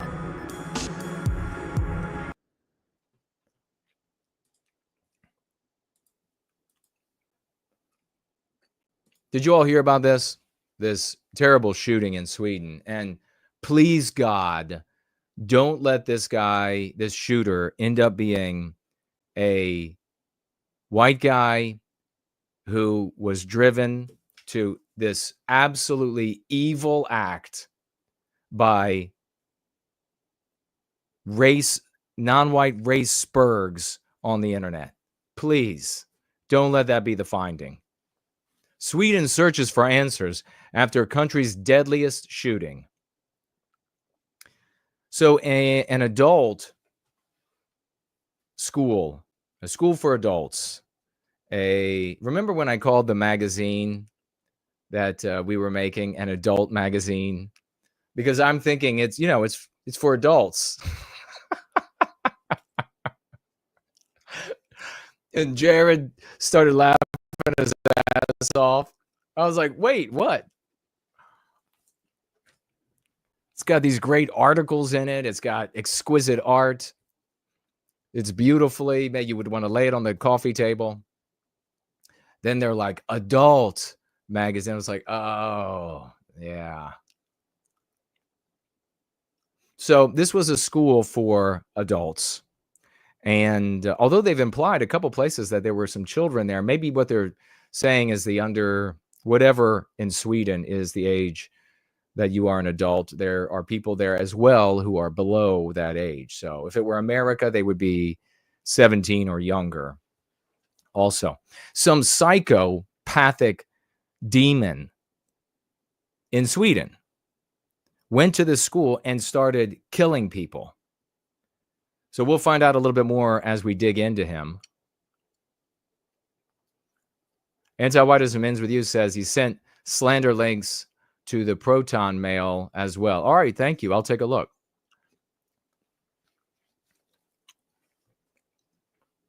Do you all know anything about this? Ishmael Muad'Dib. Isn't that from that? Where's the Muad'Dib from? Dune. Muad'Dib. Ishmael Muad'Dib. 16. 16. Sorry. I mean, that's like the 25-ish, that's like the most 25-ish 16-year-old I've ever seen. Would normally be carrying his textbooks into school, but on Wednesday, he was clutching a bunch of red flowers to lay in tribute to those murdered in Sweden's worst ever mass shooting. I was shocked, he said, and didn't know if I wanted to come to school today after what happened so nearby. Ishmael's own elementary school is next to the Adult Learning Center that was targeted yesterday. So yesterday, everything was saying school. Now, this article from BBC says Adult Learning Center. Dune, I was right. No? I thought it was from Dune.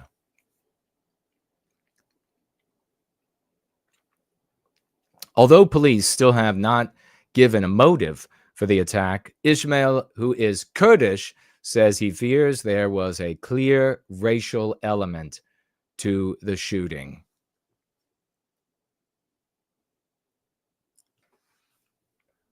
Quote, in this school, it's only newcomers to Sweden, so non-whites. Not looking good. There's not so many Swedish people. So I think it was targeted for one special group of people.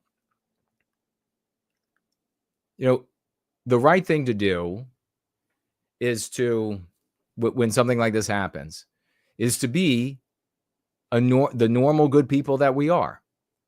This is hellish, irrespective of who's being killed and who's doing the killing and why the killer is doing. In the explicit white sympathetic sphere, if this guy ends up being another Breivik or what have you, they're gonna say, well, what do you expect? He's doing the right thing. If we all started doing it's total psychopath.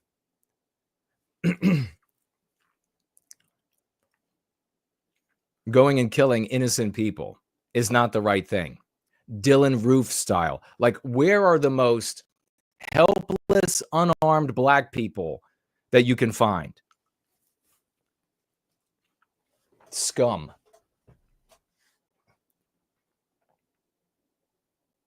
Swedish police are still investigating the gunman's personal history and have not said the attack, which killed 11 people, was targeted as yet.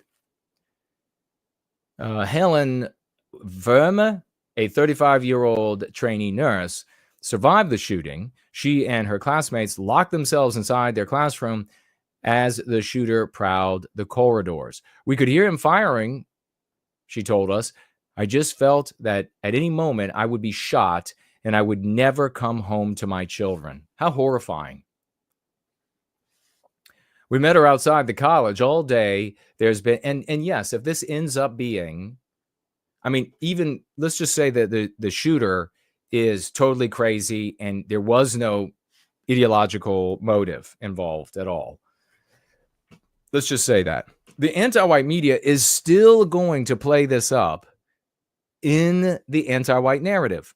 So it's going to be about white people harming non-white people. The harmed people are not the subject of our ire in that case. It is the anti-whites making this out to be another example of how the white race is evil and the non-white races are all innocent and pure as the driven snow, of which there's a lot in Sweden. I understand. That's where we direct our rage. That is how you, as a good person, you'll find that the way I'm describing this is in tune with your heart. We want to we are ending our victimization in each of our lives and at larger scales in our communities, at our schools. We are successfully doing that. This kind of thing, if it is just a psycho, is the kind of thing that we can address and direct our ire and anger at anti-whites who will socio-politicize this into another example of how whites are evil, while holding the true sentiment that these poor innocent people lost their lives and their poor families will never see them again. If it ends up being that this guy was crazy and online, like Breivik or Roof or any of the others, and indulging all of this hate on this race, hate on that race mentality, then our ire is not only for the anti-whites that are going to play it up and victimize us. As a consequence of this act, the white race will suffer as a consequence, especially if this ends up being somebody who was following some non-white race spurging psycho talking about Hitler or something, right? We will be victimized. So in that case, our ire is not just for the anti-whites and the establishment that turn this into a proof, in quotes, of anti-whiteism and what it says about white people and what it says about non-white people, but also for the whites who claim to care about us, but who really just hate non-white people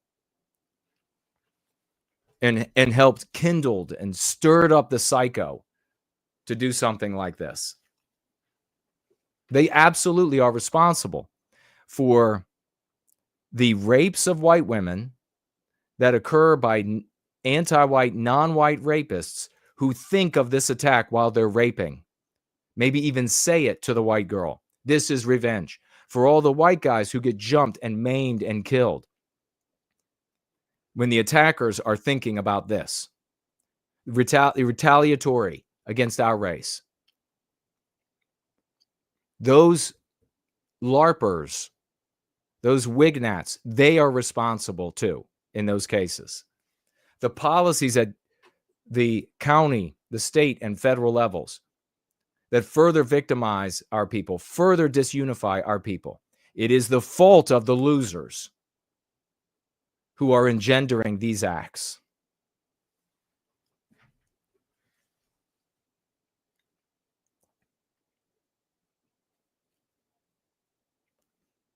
We met outside our college all day. There's been steady procession of locals. The king even went, the king and queen, to the school, to the learning center. And I got a picture of the guy. I'll show you. The accused killer. Although he's dead, so they won't be able to try him. I guess in absentia, they'll investigate and determine it was him. Steady procession of locals lighting candles and gazing across to the school site, which remains sealed off. Vacant faces in the icy wind reflect the sense of shock that has gripped many Swedes in the past 24 hours.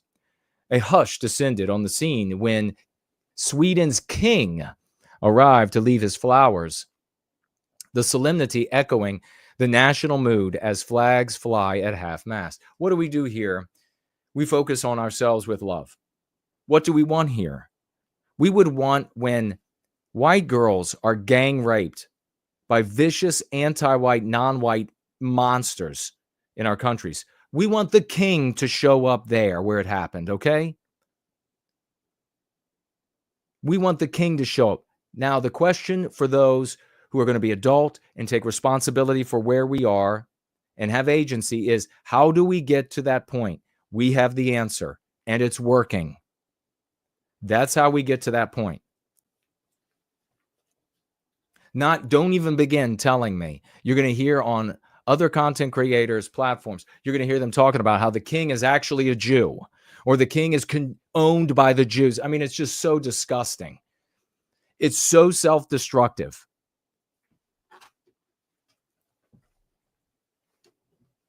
I mean, you'll be hearing that all the way down to you and the other last guy in the white race who will be telling you that dumb shit.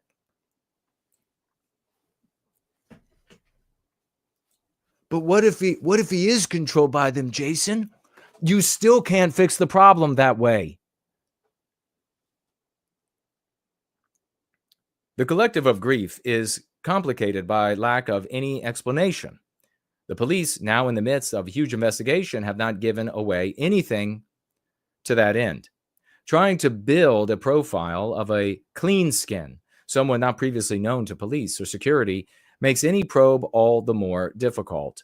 But the scale of the loss of life means the public and politicians want answers from the police now.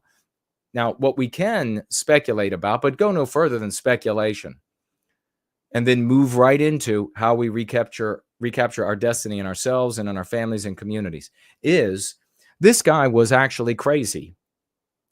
The murderer was actually totally insane. He was so crazy that he was not allowed to participate in the Swedish military, which pretty much the military is about, hey, you want to catch bullets? And they didn't even feel like he was safe enough to catch bullets for Sweden. But for some reason, he was allowed to have a license to buy firearms. In Sweden, you're allowed to have firearms. In fact, I don't know if it's in this article, but they talk about it in a different article, and I've read elsewhere previously to this, that it's one of the countries that have the most firearms in Europe. It's not like the US, but you can go and apply, get a license, and get weapons, hunting. So we can speculate, were nefarious actors encouraging the psycho? It's possible. False flags are done all the time. Who benefits? It's definitely not the white race. We should turn around the who benefits, the cui bono, and come up with the Latin superior to cui bono. And that is, who's victimized? Who's victimized by it? Because you know what's very easy for everyone to be able to identify? Can somebody get me the who's victimized instead of who benefits in Latin? Because it'll be very easy for the average white person to see who gets victimized. When you say the cui bono, you have to speculate and wade into territory that your brothers and sisters in the world have been taught to think of you as Satan himself for speculating about. But Jason, it's not fair that they've been taught that. Grow the fuck up. It doesn't matter that it's not fair. It doesn't matter. All that matters is that we end the victimization. And can you believe this mentality that I've had for decades is rejected by the explicit white sympathetic sphere? The mentality of it doesn't matter how things are in society. They just are the way they are. Now, we have to navigate that to get to the end of our victimization. And they are so dedicated to their own little niche, their own little complaints, their own little crutches, that they're not concerned with getting to the end of our victimization. Just think about that reality. And then you really come to know what the explicit white sympathetic sphere is. The vast majority. I want the King of Sweden showing up to the crime scenes. I know there was it year before last? The little white teenage, like early teens, and they were videotaped and they brutalized and killed him. You remember that? A bunch of anti-white, non-white young adults did that to him. And didn't they also sodomize him? Did the king I never read about the king showing up there. That's one of the sons of that country, of our country, a once great country. I want the king to show up there. I don't want to sit around for the rest of the decades that the good Lord has given me, complaining that he doesn't. Unconfirmed reports in the Swedish media say that the gunman was a 35-year-old local man who legally owned firearms. Raham Atala is a law student, also thinks it was no coincidence the college, popular with non-whites, was chosen, rather than others which were reported to be nearer to the suspect's home. I'm so sad and scared, she tells us at the site of this shooting. This shouldn't have happened. Raham explains that her dad is Syrian. Go back. Sweden is not your home. It's our creation. You won't have to worry about white people shooting you in Syria. Who owns it now? ISIS running Syria now, I'm sure it's a nicer place.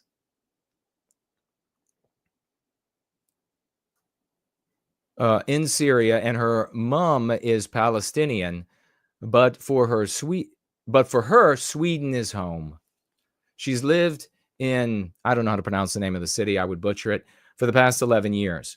She's alarmed that the gunman attacked a school where Swedish for immigrants, SFI, just like ESL here, courses are known to be taught.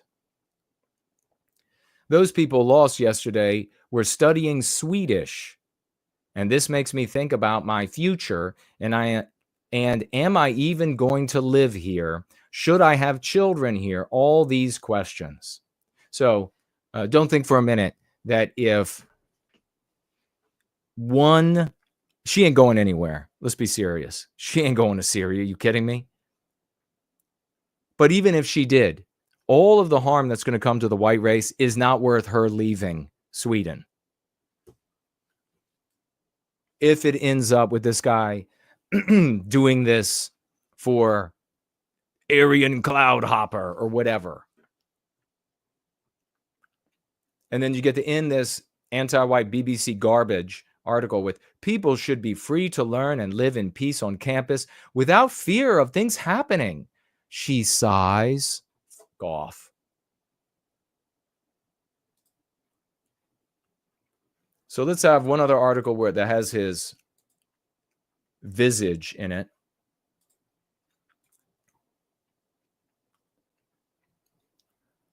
Gunman massacred. It says 10 people here. Maybe more died.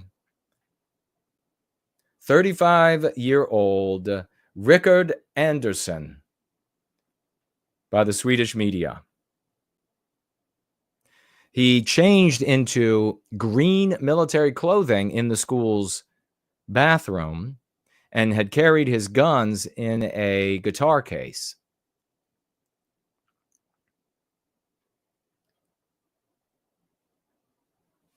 So here you have the spectacles that are going to be used to do what? To white guilt white people. Whether this guy was listening to the Jewsburgs or not, but if he was, wow, the white guilting is going to be deep in Sweden. As if they have already not capitulated enough. As if our people have not already. I mean, the Swedish people, let's be serious. Our people in Sweden are very laid back. They're quiet. They're laid back. They're very extremely peaceful. They've already capitulated. How much worse will this be for them? I guess that's the king. Is that the king?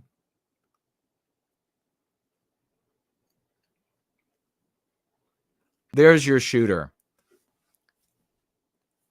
according to law enforcement. Now, does this look like a great white hero that is going to liberate our people from our victimization?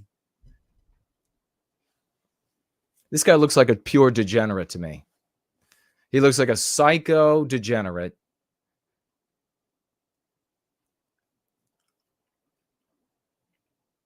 So unless you all have more information on it, these stories are the latest stories.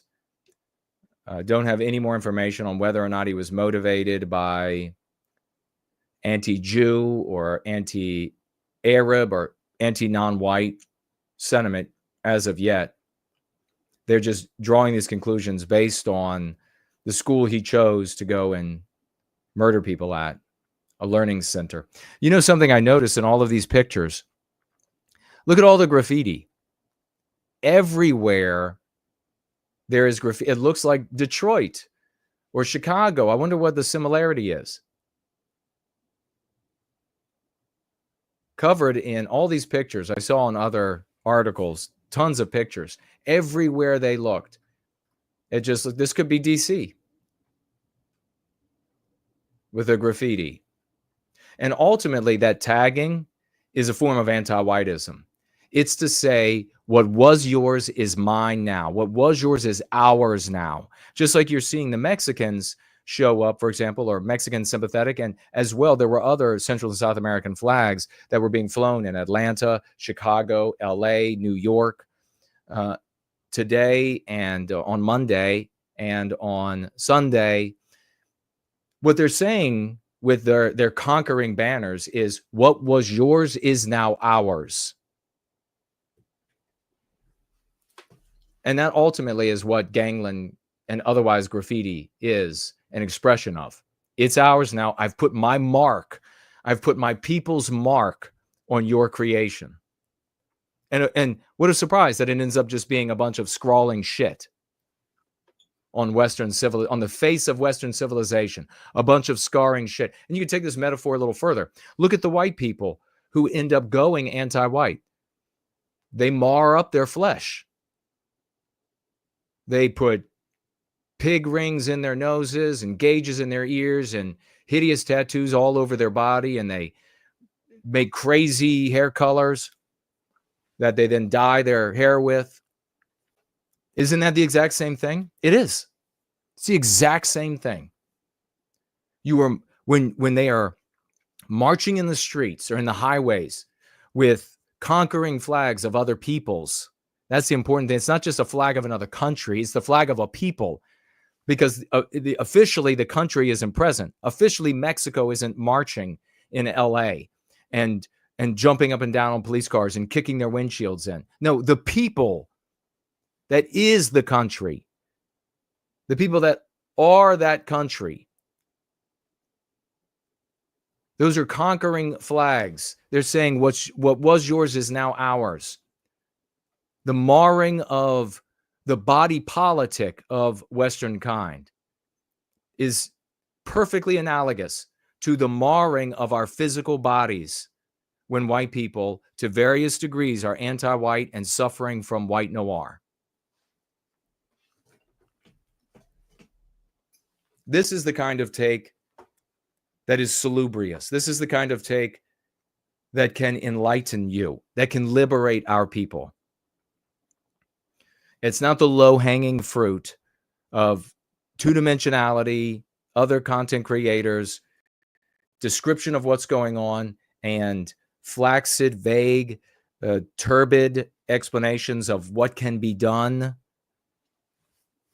which is ultimately always comes down to just wish listing. Our people should be noble. Okay, that's a nice wish. Thanks. Now what? How do we get to the nobility? Well, first we have to remove all the non-white people. Oh, really? All right. How do we get to the point of removing all the non-white people?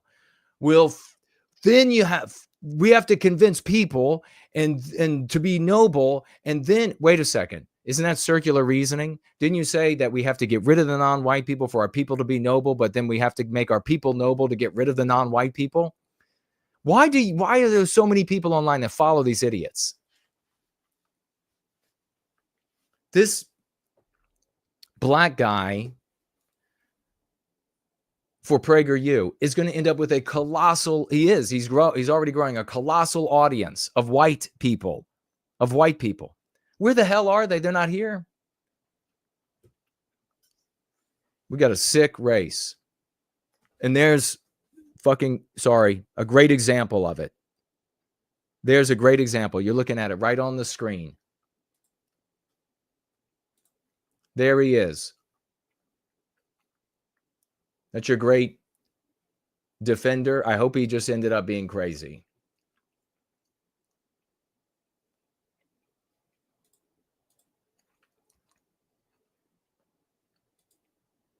But these thoughts go through my head. These and other thoughts go through my head. And then you have Freddie after entering my dreams and seeing stuff he wasn't mentally equipped to deal with.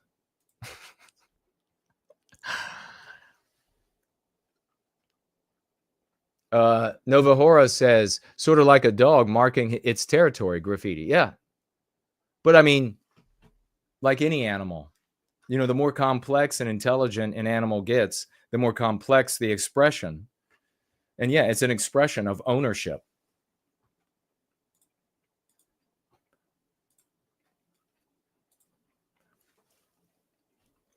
Great roll in tonight. Let's check out these financial gifts. We have Stumbling over here on Entropy, $3. He says, "Hails, Jason. I've been thinking about presenting Go Free as a way to combat far-right extremism." That's interesting. I guess if we're talking about the right-wing anti-whites and left-wing anti-whites, that can make sense. What do you think of this approach? Well, what I just said, really. The issue with both extremes is they don't center the white race. Well, that's right. As long as you're not implying that the center of that spectrum is a healthy place. We look at the left-right spectrum from outside of that anti-white narrative. And when we look at it, we see anti-white left and anti-white right. And we can illustrate how both sides are anti-white, as we've done tonight. So if you're talking about that, then yeah, 100%, man. Good on you. Let me check the dashboard over here to make sure, as the rain is beginning, drizzling a little bit here in the once great state of Virginia across from Mordor on the Potomac. The drizzle has begun.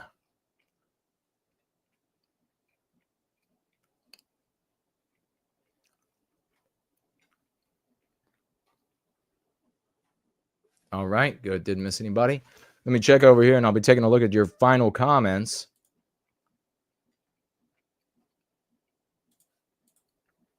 Supposed to be a lot of sleet here, so it's going to make the morning drive fun, I can assure you. All right, did not miss anybody, so that's good. Arden Party says that's Freddie when he realizes he was burnt brown and Jason's mask was white.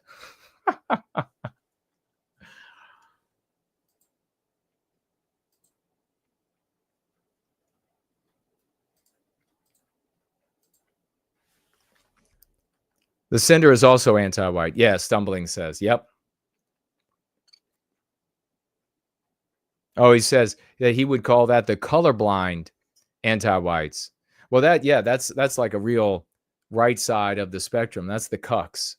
They're the colorblind meritocracy folks. I saw some people mentioning that I get so irritated with these myopic views of history. These people who demonstrate that they know about history, but when it comes to the time span of our lives, they think, for example, that like colorblind meritocracy is a new concept. It's not a new meme pathogen at all. And Cucks, for example, been using the "I'm colorblind" forever. Forever, the idiots have. Demonstrating that adherence to that social morality.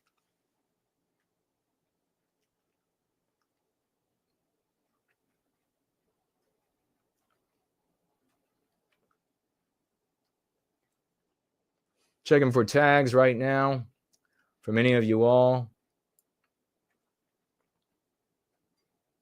Who is harmed would be easier than who is victimized in Latin. What is the who is harmed in Latin? Who suffers? Stumbling offered up as well. Yeah, that's what we should do from now on. Absolutely. Twist this around so that it works perfectly for us having a focus on us and the well-being of our people. The who benefits is pure speculation.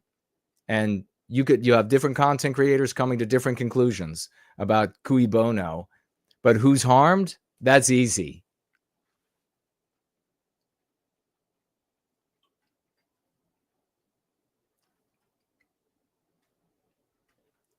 All right, I don't see anybody having tagged me without a response. Eva is here. Hello to you.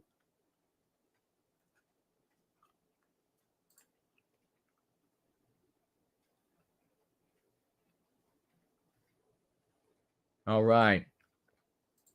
I think Stumbling, you are the winner. Thank you for the financial gift, brother. We have covered everything, it looks like. And I see no more tags. Unless you want to get one in quickly, we are going to roll out. A lot is going on. So to summarize, a lot is going to continue happening. Trump is going for it with executive orders.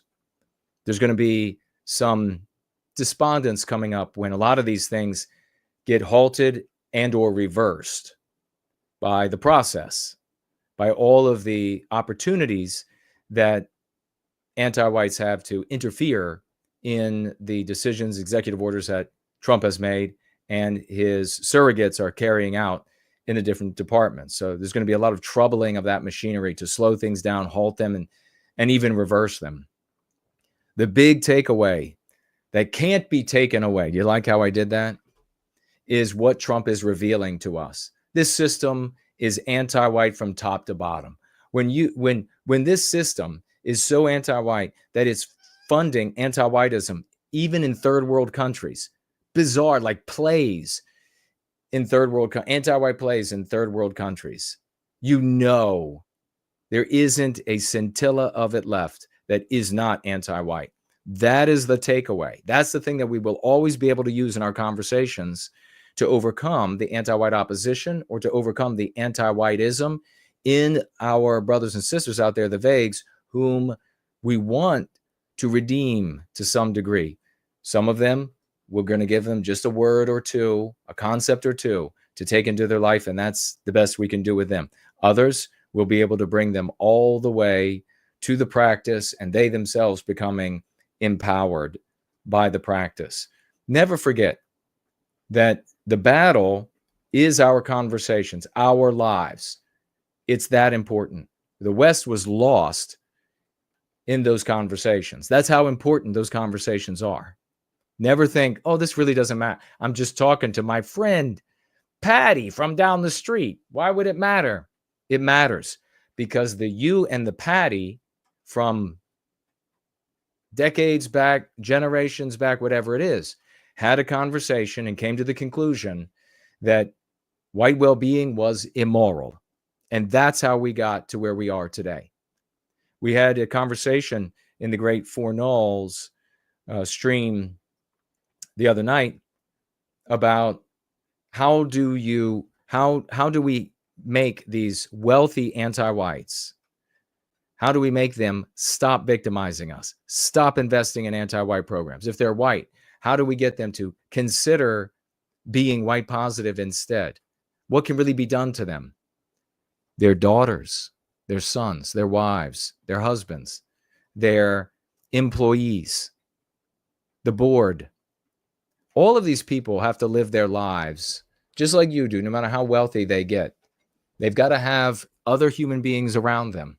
And just as there were white wealthy people in the past, for example, focused on the wealthy, who, when they started hearing about this new generation's wave of anti-whiteism, they couldn't be bothered with it. They didn't care at all.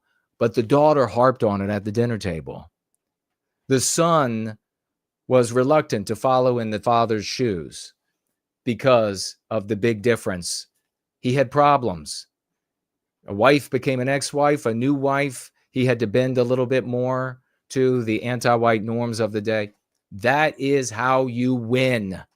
You are not going to, not even the best of all of the AIs and all of the best supercomputers could ever figure out a way to control all of the moving, infinite moving parts, the plexiform that is social dynamism in society.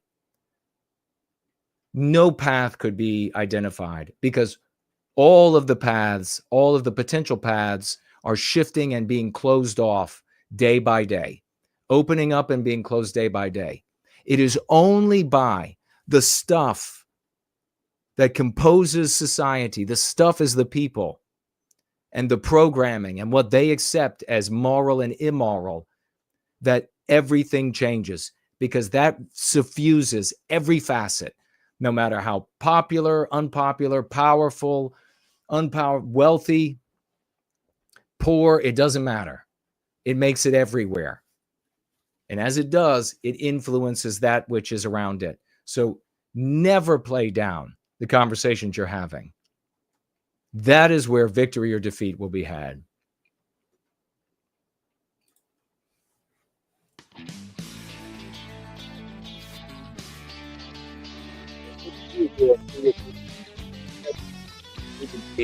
Going to be an interesting year, says the great Samuski.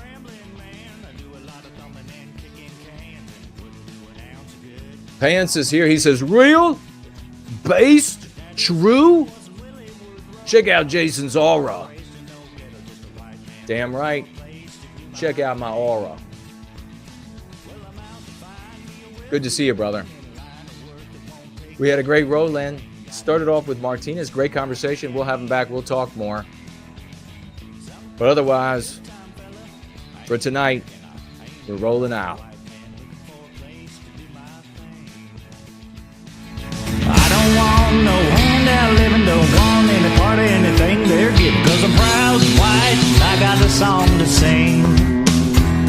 Well, I said a few things and I'll admit it. If you want to get ahead, you gotta hump and get it. I'm a white man looking for a place to do my thing. Now hump and get it.